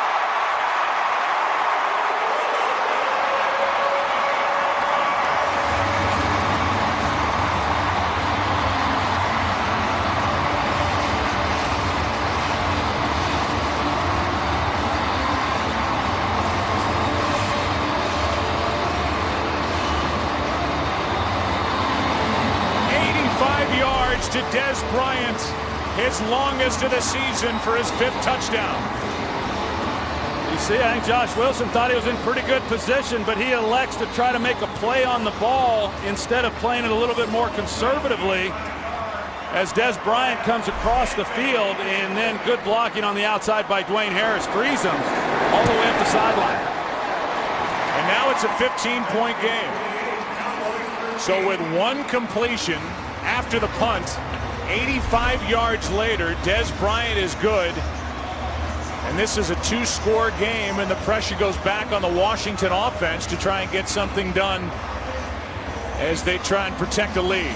That's a perfect pass by Tony Romo, because as you saw, I mean, the coverage by Josh Wilson was very good. And he laid out to make a play on it. There's the block by Dwayne Harris, which allowed Des Bryant to go the distance. And there's hope for the Cowboys and Jerry Jones. You know, we've seen the good and the bad with Tony Romo.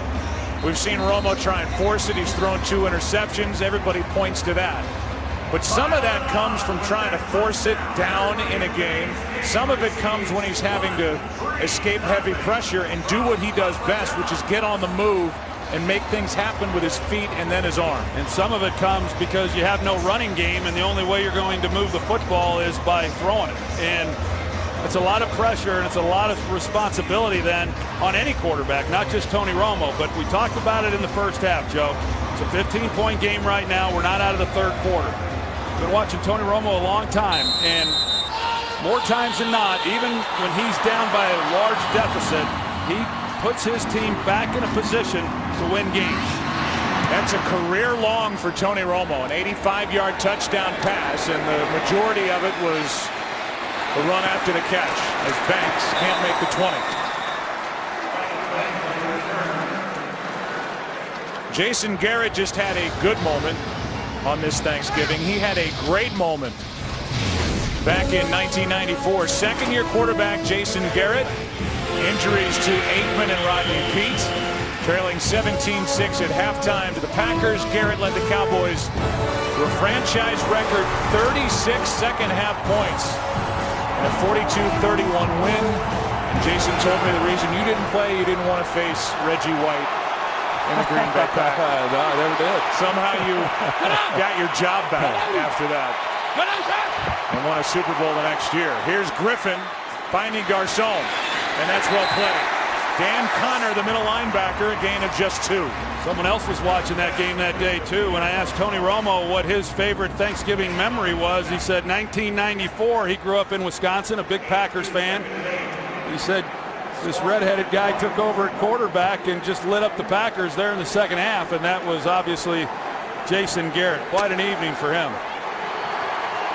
Second down and 8. Up by 15. That was the game which the Cowboys overcame their biggest deficit, 21 points. Last time they did it. Griffin keeps it. That great play fake. And such good, almost sleight of hand by Robert Griffin III. He's good for 14 and a first down. It's that read option that he's reading this guy right here, DeMarcus Ware. If he can't be right. If he takes the dive man as he does, he sticks the ball all the way in. It's hard on those defensive players to realize whether or not he's handing it off, whether or not he's pulling it. He takes the dive man, and then Robert Griffin gets the edge. Griffin with that play fake makes the defense hesitate and play. Where is it? Is it with Griffin? Is it with Morris? It was with Griffin. 14 yards later, first down Washington. After 3 in Arlington. Back after this from your local Fox station. 15-point game. As we start the fourth quarter, this is the 4th Redskin possession of the second half. First 3 ended with punts. In the second quarter, Redskins had 4 possessions, scored 4 touchdowns to build a 28-3 lead at the half. Now it's 28-13. And Morris breaks free. Alfred Morris out near the 49. Picks up 15 yards, and the Redskins need a long drive against Rob Ryan's defense. I tell you, Will Montgomery's having himself an excellent afternoon there at center. That entire group is really, but if you're going to be good as a running team, you better have a center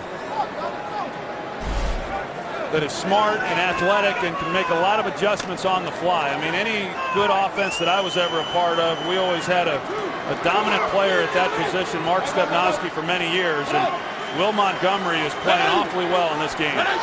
First down at the 49. Griffin keeps it, somehow gets it to Morgan. Griffin got plastered at the end of the play, and Robert Griffin slow to get up He got hit by DeMarcus Ware, but connected with Morgan for a 14-yard gain. DeMarcus Ware has been waiting for this play all afternoon. And it's a clean hit. He comes in clean on him, and that's why you roll the quarterback to this right, so that if there is pressure immediately in your face, you can get the ball out. But DeMarcus Ware has been waiting for that play. He has not been chasing the running play backside.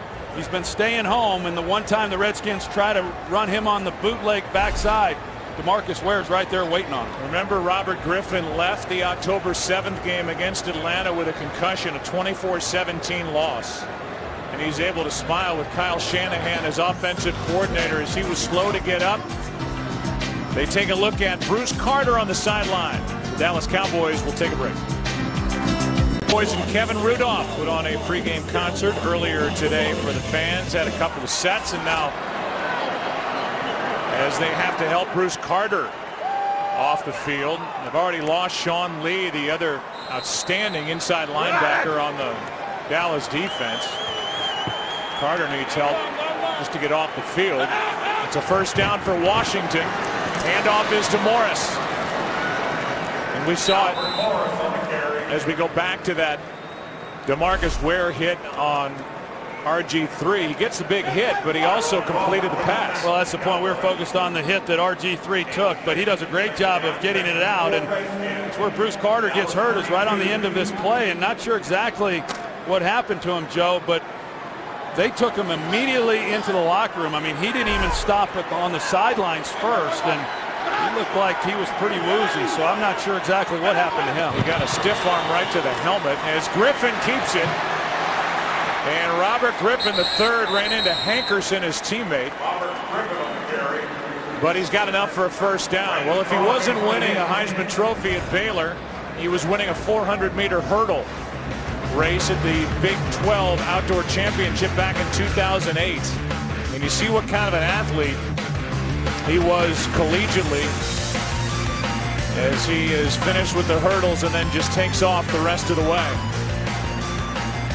And while they measure after that run by Robert Griffin III, we go down for more on that to Aaron Andrews. Joe, Robert Griffin III's dad actually used to put video montages together of different quarterbacks that he should emulate.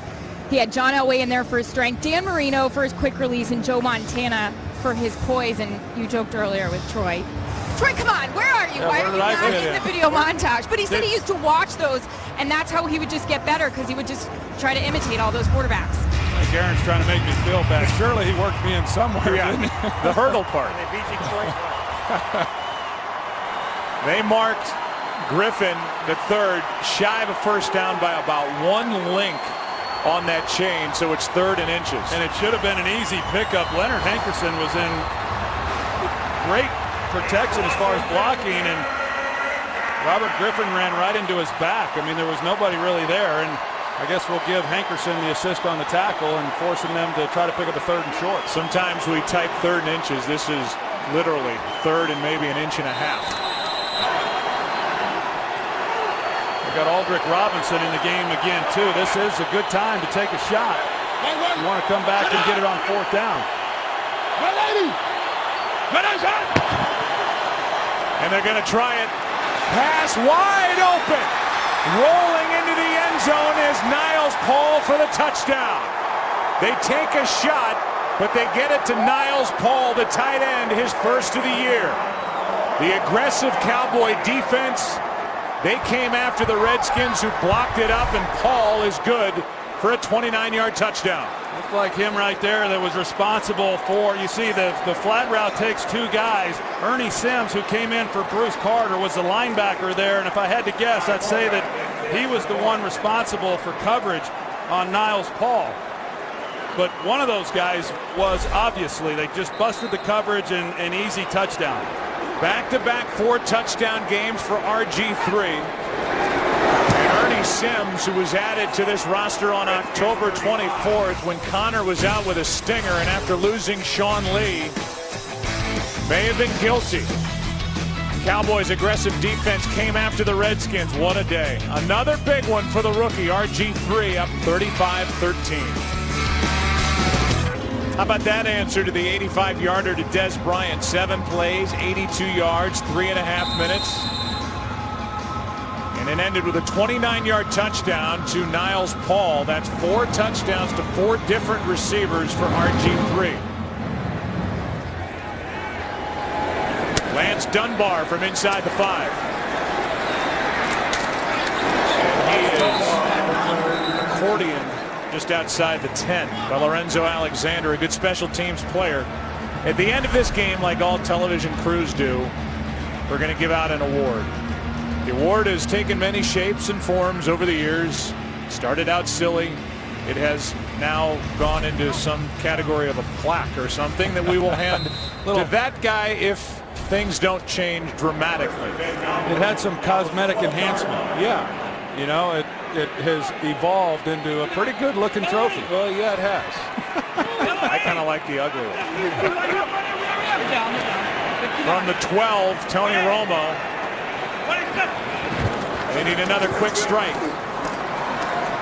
Here is Bryant, who had that last quick strike.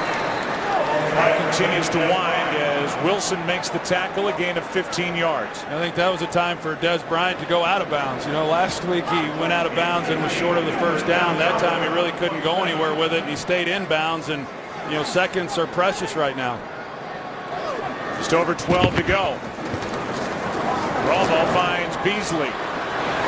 And he gets ripped down by the face mask, it looked like. No flag. Nobody really complaining, so my eyes deceived me. As London Fletcher made the tackle after Beasley got 10 out half. It was close. It was close. I tell you, I'm impressed with London Fletcher. I mean, the guy was in a walking boot a day ago. He's running all over the place. Romo hangs in, finds Harris. And Dwayne Harris with a big one down inside the 30.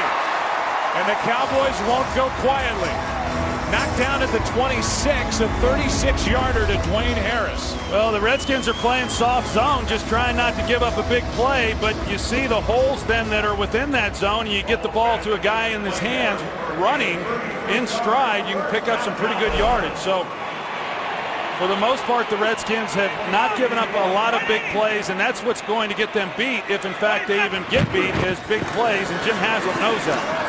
Pass hits Beasley, who clearly wasn't looking for it, right in the gut. Second down. Dwayne Harris, who has a 78-yard punt return for a touchdown, didn't get his head around, and Romo, who's been under pressure, threw it right to him, but he wasn't ready. Yeah, Romo thought he was going to stay on the move. And, you know, that route seems pretty simple, but you have to be on the same page with the receiver. Got to see it the same way. Man, you stay on the run, zone, you hook up. Romo was expecting him to stay on the move, and Beasley thought it was zone. On second down, Romo, there's Beasley, who's ready this time. Makes a move on D'Angelo Hall. And the little guy, 5'7", is to the 15 with a first down. A gain of 12.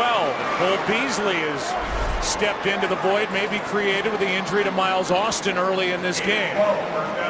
Yeah, well, he has to, you know, because they're trying to do what they can to limit Des Bryant. Here he is, and he's going to get some help with the safety, and so you work the middle with Beasley.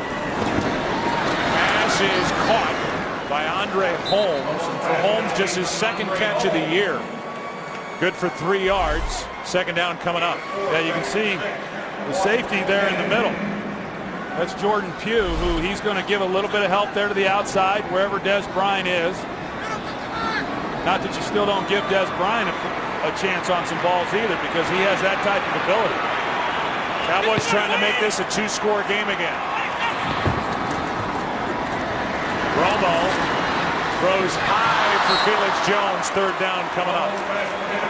Romo has thrown 2 interceptions, has his 37th career 300-yard day. He's thrown for 362.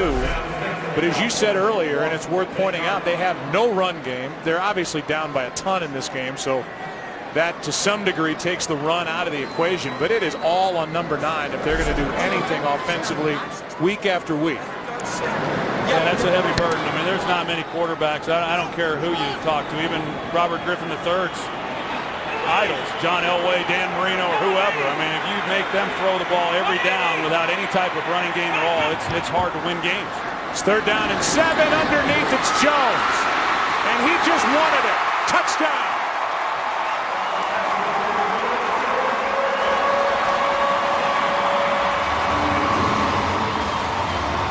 effort. Felix Jones, who had 2 guys to run through, and he did it for a 10-yard touchdown. See right here, Perry Riley, that opens up that area for Felix Jones. He's got his back to the ball. He's not able to converge on Felix Jones. London Fletcher playing deep, just trying not to give anything down the field. But not until Felix Jones gets it across the goal line for the touchdown. Looked like the ball was starting. It did come out, but Felix Jones obviously lands on it for the touchdown. They're going to go for 2 here. The Cowboys are. D.U. Williams and London Fletcher. That's who Felix Jones was staring at in his way to the end zone. This to make it a 14-point game. The Cowboys this season 1 for 2 on 2-point tries. And opponents are 3 out of 5 against Washington in going for 2. 2-touchdown game regardless of whether they make this 2-point conversion. But if they don't make it, then they've got to make 2 2-point conversions if they even score 2 more touchdowns. So relatively speaking, this is a pretty significant 2-point play.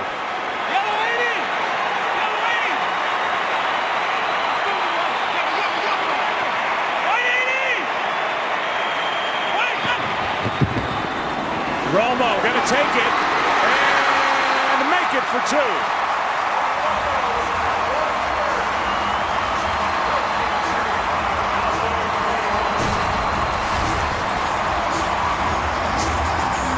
Able to dive across the goal line to make it a 14-point game. Romo and the Cowboys not going quietly. Kickoff when we come back.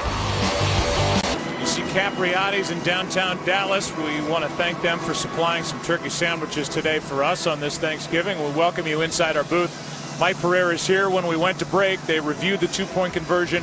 What did you see with regard to Romo's knee and the ball breaking the plane? Scoring play, Joe, so they got to automatically look at it. I think from behind it shows that the knee is down, and then from the side you can see when that left knee hits right there, you can see that the ball to me is not across. After reviewing the play, the ruling on the field stands. 2-point try. So they didn't do it thinking that they didn't have the clear shot of the knee being down at the same time with the ball breaking the plane. Yeah, it was very close. You're 0 for 1 on Thanksgiving, but we're happy to have you outside. It's Thanksgiving. What the heck? Yeah. I'll get turkey and stuffing at the end of the day anyways.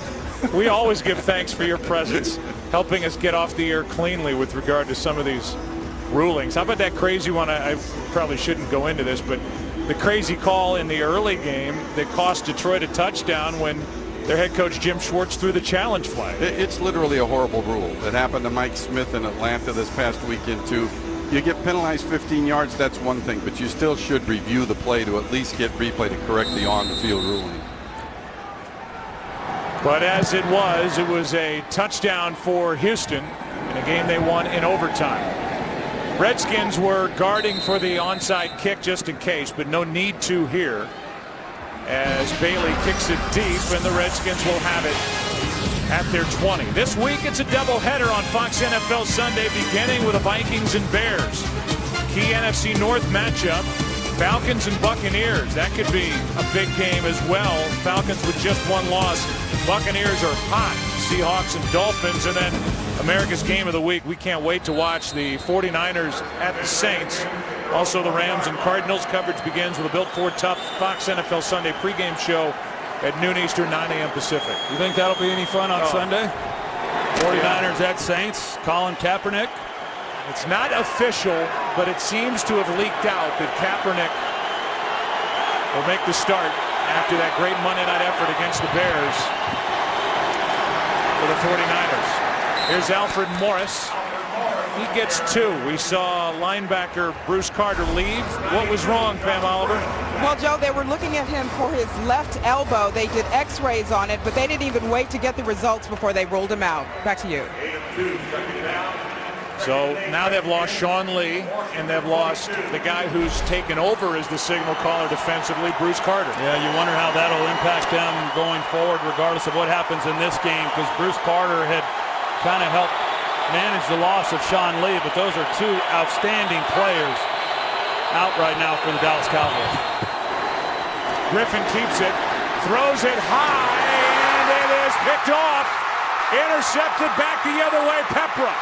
And Charlie Pepra is wrestled down inside the 20.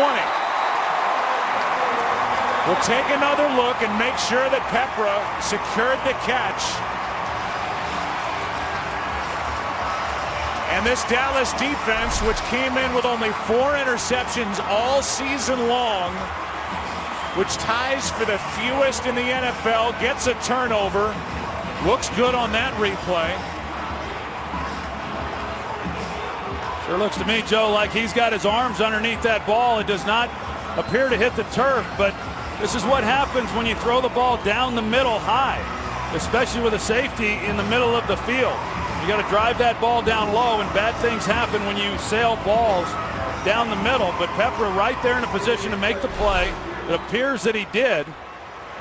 And now he's got the Cowboys, right back inside the 20-yard line with all kinds of time left in this game. This Cowboys defense with just 11 takeaways all season coming in. Number 12 could be a huge one. They're going to review it in the booth. We'll get the call when we come back. After reviewing the play, the ruling on the field is confirmed. It's an interception. It is the first as a Cowboy for Charlie Peprah, former Green Bay Packer. He was able to secure it, and for Dallas, just their 5th interception all year. And Robert Griffin III, who prior to that throw over his last 2 games had thrown 8 touchdowns, only 7 incompletions, throws just his 4th interception. Romo's been hot after that last pick. He gets Bryant on the outside. Bryant survives a couple of hits. The last one coming from linebacker Keenan Robinson, a rookie out of Texas, a gain of 7. Well, you think about it, Joe, and the only way the Cowboys could get back into this game was to get big plays offensively and then get key stops or takeaways defensively, and both of those things have occurred. Romo's 8 of his last 10 for 180 yards. This one's batted down, and in his face was D'Angelo Hall, who got his hands on it. And now big 3rd and 4 coming up for Dallas, down by 14 points. D'Angelo Hall coming on a slot blitz. Witten recognizes it. He runs a hot route, and you see that the ball's deflected. Otherwise, they probably get it to Witten, and he's able to pick up that first down. But it's a pretty big defensive possession. Big for both sides. Whether the Cowboys can come away with a touchdown, I'm sure that it's 4-down territory for them. Each side with all 3 of their timeouts. That may not be the case. May not matter. 3rd down and 4. Pass is at the feet of Dunbar. He did not have his head around. The pass was low. Now it's 4th down and a decision from Jason Garrett. Well, Tony Romo upset with Lance Dunbar. He wanted to put the ball on him immediately, but Dunbar was not ready for it. Had he have been able to get the ball in there, if he's able to beat Keenan Robinson with the ball, that could have been a big play. But I do not disagree with this call right here. I mean, an 11-point game, it's still 2 possession. I mean, they get a chance right here to score with touchdown. That's what they're going to do. 4th down and 4.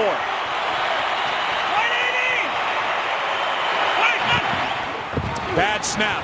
Romo for Bryant. He's got it for the touchdown.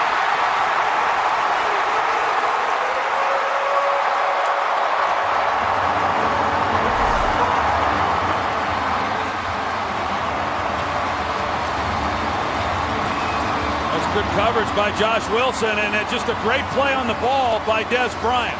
And first of all, a bad snap by Mackenzie Bernardo, but as is usually the case with the Cowboys, these bad snaps just go right into the hands of Tony Romo, and he's able to get it and still set up and make an excellent throw. I mean, he put it the only place you could put it for Des Bryant to have a chance, and he made the play. It looked like Bryant was able to corral it, secure it, then roll over. They review it as they do all scoring plays. I look to my left, and Mike Pereira, who is in our booth, says it's a good touchdown catch, and he's right. The extra point as the Cowboys convert on 4th down, get the touchdown, this to make it a 7-point game.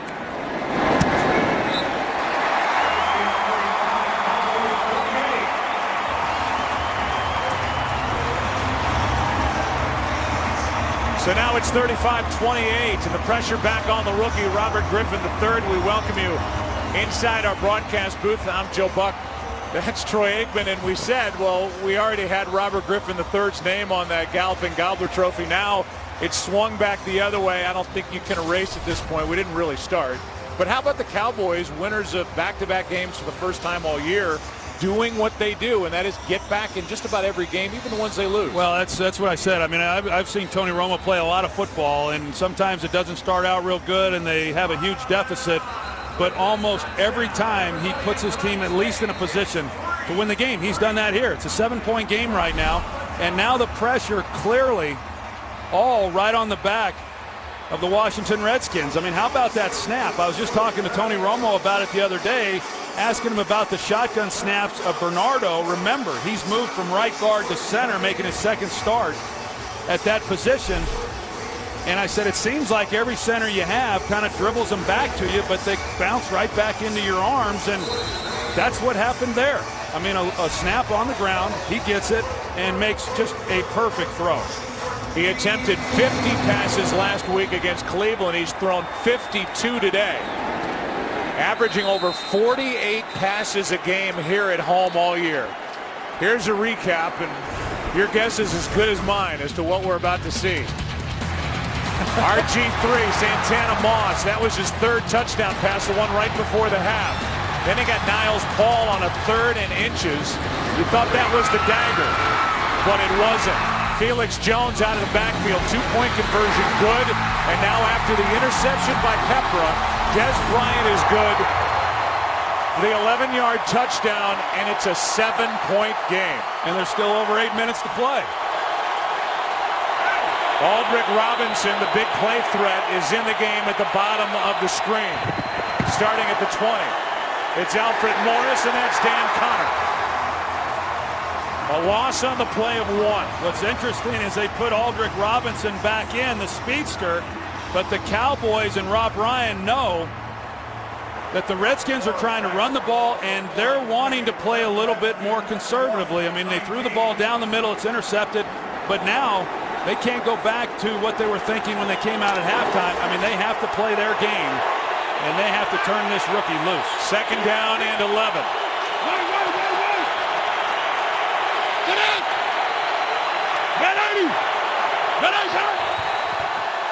Griffin keeps it. Over the middle, Santana Moss with a big catch. On 2nd down, he's able to hang on to the ball as Pepra tried to rip it out. A completion of 22 yards. And I'll tell you what, you wonder what was going through Robert Griffin's mind, because this is a ball down the middle. Charlie Pepra, number 26, was playing middle field. That's exactly what happened on the interception, a ball that was high. Had this ball been high, the same result would have happened. Pepra's there for the interception, but give him credit. He puts it right on the money. Not scared is Robert Griffin III. 1st down, up by 7.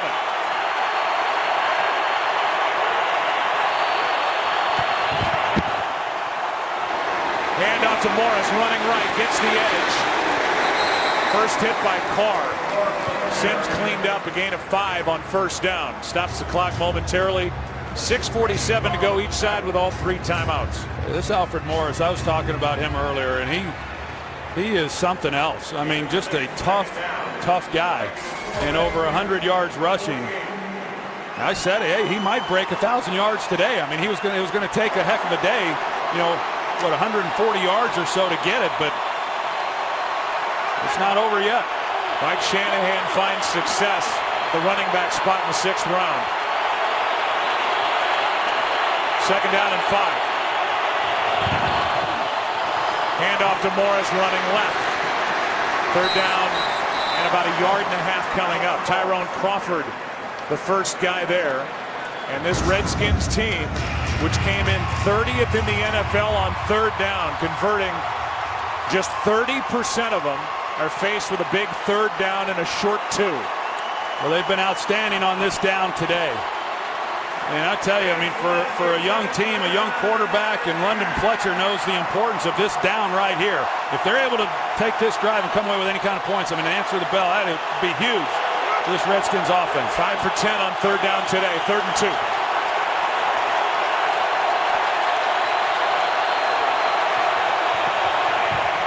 Griffin. Pass caught by Moss. And he keeps going to the 12-year veteran Santana Moss for big plays, a gain of 5 and a first down. You know, Joe, that ball looked like it was tipped. Maybe Anthony Spencer, somebody looked like they got a hand on the ball, but yet not enough of it to really deflect it. Take a look here. Yep, Spencer gets just a thumb on the ball and diverts its course just a tad, but not enough for it to be incomplete. And the Cowboys defensively know that they've got to toughen up here, and you know, you're contending with the clock and then obviously not giving up any points. First down at the 45. Handoff is to Morris running left. And he just runs right through a defensive back, Claiborne, who lost his helmet. And a gain of 6 yards on first down. I mean, this guy, how impressive out of Florida Atlantic.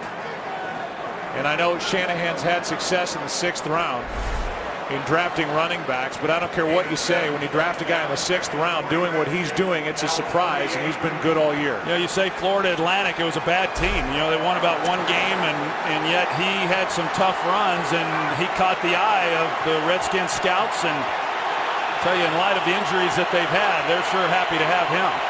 Outside of field goal range, and they're going to throw a flag, and the official was almost talked into it by Jason Garrett on the sideline. It's a false start. False start. Number 71 offense. 5-yard penalty. Third down. That was a pretty late flag as the defensive players were calling for the flag with movement on Trent Williams, and he did move. He did. He got up on his toes. DeMarcus Ware, I mean, he's watching the ball. He's got one eye on the ball, one eye on Trent Williams, and as soon as he sees movement, he's ready to go, and he saw it immediately. Stops the clock, 4:02 to go, 2nd and 9.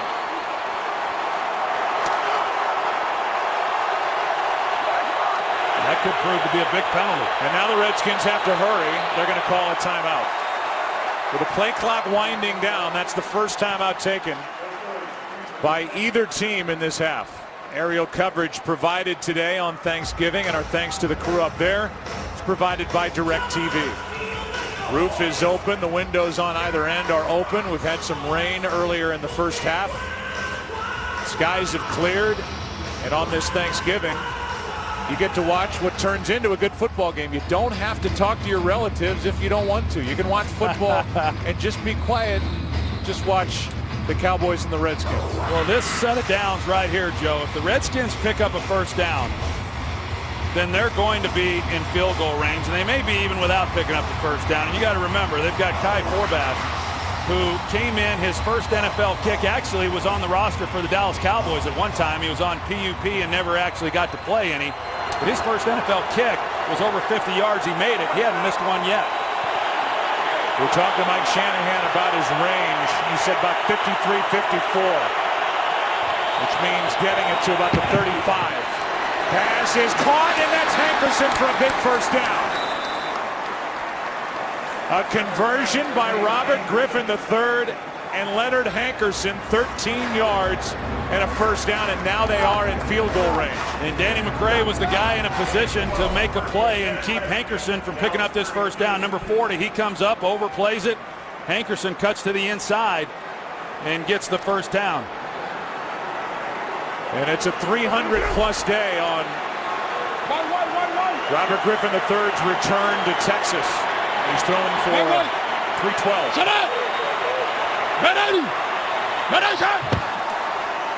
Handoff to Morris running right, and he ran into a wall. Spears was in there, as was Connor, a gain of 2. Well, the Cowboys now, as they do, they'll start using their timeouts, and you know, I can assure you that Mike Shanahan is not thinking Kai Forbath. He's hoping that they're able to get a first down here and run this clock all the way to 0. The Lowe's postgame show, and then the X Factor coming up right after the game here in Dallas. The X Factor is live tonight. And so the Lowe's postgame show will wrap up from the Arlington, Texas area, just outside Dallas, and on 2nd and 8. Robert Griffin III back into the huddle, and we have seen and should continue to see more from Alfred Morris. And Robert Griffin, he has to know that if they do, they'll probably run it here. But if they elect to throw it, he's got to know a field goal with a 7-point lead is huge. And he can't take any chances. Banks in motion. Griffin keeps it. He has Banks if he wants to flip it. Nice play, Spencer. Now 3rd down and a timeout taken by Dallas, a gain of just 1. Let's look at the NFC East and why this game is so important. It has been a rough stretch for the Giants. They host the Green Bay Packers on Sunday night. They're coming off a bye week, and as Tom Coughlin said yesterday, I'm just tired of talking about how poorly we're playing. I want to play a game, get back after it, and see how we do against Green Bay. The Packers are surging. Dallas is 1 win behind them. And then you've got the Washington Redskins, who could climb to within a win of the Giants with a win here, and then they play the Giants in their next game. Well, that's right, Joe. I mean, everybody's focused on the Cowboys and the Giants in the NFC East race. But if the Redskins win, I mean, the Giants game against the Packers is huge. And the Giants, they have to win that. Not have to, but they need to win that game, because whoever wins this game is going to be right on their heels. Redskins host the Giants in their next game. It's 3rd down and 8. But inside field goal range. Griffin, quick setup and throw, and it's broken up. It hit the leg of Morris Claiborne trying to get it to Garcon. And now the big field goal try from the first-year player Kai Forbath. As Troy mentioned, he has not missed this season. Dallas with a timeout remaining, but they're not going to play around with icing a kicker here down by 7. They have to hope for a miss. Pretty telling, though, by Mike Shanahan. You know, I mean, he says, hey, we're going to take a shot and pick up this 1st down and try to win it. And the reason he did is because he had the confidence in this young man right here of making this field goal. 48-yard try. And the kick is good. Kai Forbath, who took over for Billy Cundiff after the first 5 games. And as Mike Shanahan told us, he bounced around on practice squads, and instead of having one of those guys just pop back up, a retread kicker, we're going to give him a chance. And he's given a chance, and that kid is 10 for 10 as a Redskin. That's a big-time kick. You know, I mean, for him being such a young player, and, you know, look, Mike Shanahan said it a week ago. We're in a must-win situation from here on out, and to have the season really kind of on the line, to have to make a kick and not give the ball back to Dallas with a chance to go down the field and tie it, there's a lot of pressure on him right there, and he just drills it. A guy who wears 2 different size shoes. Kai Forbath wears a size 10. That's on his left foot. But a size 8.5 on his right foot, his kicking foot. He uses a shoe oven to break it in. He probably uses a shoehorn to get it in, you know, I mean, to get his foot in. I mean, you can imagine how good he feels at the end of the day getting that shoe off. You know, I mean, he just made it a 10-point game. Dallas with only 1 timeout remaining. They've put up a fight here, but the Washington Redskins are 2 minutes 58 seconds away from a 5-6 record. Same for Dallas. Dunbar on the return. They need a big strike. And they won't get it. Just across the 20, a 22-yard return by Dunbar. I tell you, Joe, they're still, though, I wouldn't count this guy out. I'm just saying that, you know, as I said, the way that the Cowboys got back into this was getting big plays in the passing game. They were unable to do that in the first half. The largest completion, just 17 yards, and then get takeaways. The Redskins defensively, they cannot give up the big play. That sounds simple enough, but yet they've given up the big play. There's still a lot of time left. Last 3 Dallas possessions have ended with a Romo touchdown pass. Another bad snap. And Romo has to run it. Trying to get out of bounds, can't. And for good measure, Perry Riley on his back tried to knock the ball out, a gain of 6. Coming up on 2.5 left. So a stop at 2 minutes, and then 1 more timeout for Dallas. They need a touchdown, then recover an onside kick. Well, the Redskins, they're I don't think they're going to bring everybody, but they're sure showing that they're bringing everyone. They back out of it. Romo throws it away. Pressure on Tony Romo, looking for Dunbar. Pretty interesting concept there by defensive coordinator Jim Haslett. You know, I mean, in this situation, you can't imagine you're going to go one-on-one and risk giving up the big ball, yet they were showing that they were going to come with an all-out blitz. What happens when you do that is you start running defenders out. Sometimes those guys get out of position and you end up giving up something big down the field anyway. Third down and 4.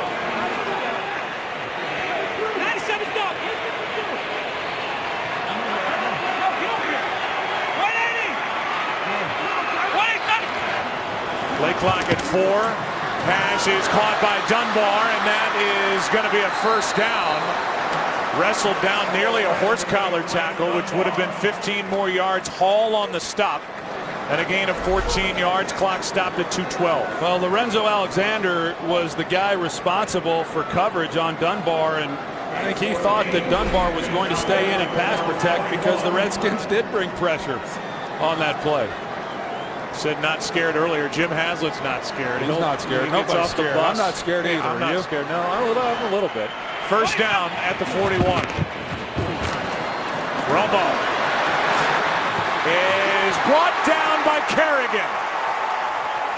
Romo could not get rid of it, and he's dragged down at the 29. And that takes us to the 2-minute warning. A loss of 11. And now 6.5 sacks for Kerrigan on the year. Romo shaking his head. 2 minutes left in Arlington. The guys that sit in the front of the truck. Colby Bourgeois on Thanksgiving. Richie Zients to your right. Rich Russo, our director, in the middle. Mike Davies in the back with Jerry Steinberg. Jake Jolivet, Dave Hill, and Officer Pack kind of oddly lurking in the background. He will present the Galloping Gobbler at the end of the game, a game that's taken a long time, been a lot of fun. 10-point game, 2nd and 21. Hey, 52's down. 97's the night. 180. 27. Blitz coming. Cowboys pick it up, and the pass caught by Witten. That's out across the 42, a gain of 13. Keenan Robinson on the tackle. Cowboys aren't finished yet, but it's going to take a lot. Trailed 28-3 at the half. They closed it down to a 7-point game, but a big field goal by Kai Forbath has made it a 10-point game. Well, the Redskins have everybody within 10 yards of the ball. On 3rd down and 8. Pass is caught. That's a first down. And the pass caught by Witten, of course. 10 yards, a first down for a guy who's on a pace to have more catches as a tight end, more than any other tight end in a single season in the history of the league. The Redskins are given a lot of different looks in this situation on this drive. Romo gets Bryant underneath. He's got to get out of bounds, and he does at the 44. A gain of 3. A minute 3 left. Yeah, the Redskins, they obviously want to keep Des Bryant or anyone else in bounds, but they'll give up that underneath stuff. And like I said, they've been crowding the line and then they're bailing out. It's got to be real careful when you do that, but they're trying to get as deep as they can at the snap or just before the snap so that they don't give up any seams, but they're trying to disguise some coverages, which you don't generally see. Romo is 7 yards away through the air from his career high. But he's thrown 2 picks, trails by 10. Romo going for it all. He's got Bryant down there, and it's knocked out. Mediu Williams came in and leveled his shoulder into the chest of Des Bryant and may have saved a touchdown. Looked like he had a chance for it right there. I mean, he's got his hands on it. It looked like he had it, and just at the last minute as he's coming down, you'll see right here, you know, in the middle of the field, that's Mediu Williams, and he cheats to the left. Romo got him moving just a little bit, but you got to stay true to the middle of the field and get depth. The Redskins are fortunate because that's a ball that we've seen Des Bryant catch many times. Williams knocked it out. Now 3rd down and 7. Underneath, pass caught, first down. Clock will wind. The Cowboys have a timeout left. Lance Dunbar good for 11. They're going to hold on to the timeout and clock it with 36 seconds remaining. So Romo now with a 441-yard day, and he has set his personal record for most in a game, and for the Cowboys and really in general in the NFL. Troy Aikman is still on top with his 455-yard day on Thanksgiving in '98. Well, unless he pulls off something miraculous here in this game, all three of those guys lost those games on Thanksgiving. 2nd and 10. Romo steps up and just dumps it off for Dunbar, who can't make the catch. But that might be a good thing for Dallas, is Romo's got to take shots into the end zone. Yeah, you got to start forcing the ball, and he could have, and you just can't, there's just no time to be dumping it underneath, and he maybe gets out of bounds, but they've got to force something down the field, and Dez Bryant to me would be that guy. I mean, even if they roll a safety, which they will, he's got the ability to go up and get physical and make a play. 3rd down and 10. 31 seconds left. And a timeout. That's Dez Bryant. 180. Better snap this time for Romo. Doing all he can. He's got to get it into the end zone. And he throws it away. Now 4th down with only 23 seconds left. Pressure by Jarvis Jenkins, the second-year pro out of Clemson. He does not have a sack this season. Well, they're going to bring in the field goal team to see if they can at least, 4th and 10, the chances of converting that aren't real good, so they'll kick the field goal here. They were trying to get something quick to make this a more makeable field goal, but at least give themselves a chance, assuming he makes it here, to go with an onside kick and then get one more opportunity. 51-yard try by Bailey, which would match his career high. And the kick with a flag down is good. It's an offside against the Redskins, so the points will stand. And now we'll have an extra chance for Dallas with an onside kick try in what will be a one-score game, but Offside. Number 96 defense. Penalty is declined. Field goal is good. it's Barry Cofield. Only 18 seconds left, but one timeout and maybe a glimmer of hope. Well, on the 3rd down play, they flushed Tony Romo, and Dez Bryant, who I thought would be the guy who would go down the field, he ran a shallow crossing route. So the idea, try to pick up the 1st down, get something quick if you fail, but at least you get some yards to add to that field goal. Didn't matter. Bailey's able to make the field goal, and now with 18 seconds left, an onside kick to come. Robert Griffin III has a quarterback rating of 146.1. 8 touchdowns, 1 interception over his last 2 games against the NFC East. He's about to up his record, barring the miraculous, to 2-1 against the NFC East. And he will have 10 touchdowns against East Division opponents, compared to only 2 interceptions and a quarterback rating of over 140. This division is going to be bothered by RG3 for who knows how long. Maybe this year as well. Here's the onside kick try. It is returned by D'Angelo Hall. He's going to slide down at the 1 as D'Angelo Hall on the return is going to end this game. Why would he not just score? I don't know. I don't know what that was all about, but anyway, the game is basically over. And D'Angelo Hall just slid right through there, had an easy go to the end zone, and the defensive back slides to the ground. So it's a 7-point game. The Cowboys have one timeout rather, and we may have one more snap, or we'll see if the Cowboys want to bother using that timeout. And we'll see whether or not the Cowboys learned anything from Greg Schiano. They're in Tampa Bay. If they're just going to say, okay, game over and accept it, or if they're going to come off the ball. It looks like it is Thanksgiving, and they're going to accept it. Shut. Yep.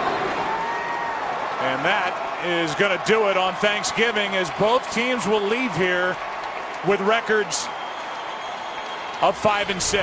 And the NFC East is wide open, with the Giants playing on Sunday night at home against the Green Bay Packers. And then the Redskins get a bit of a break, and they will host the Giants next weekend.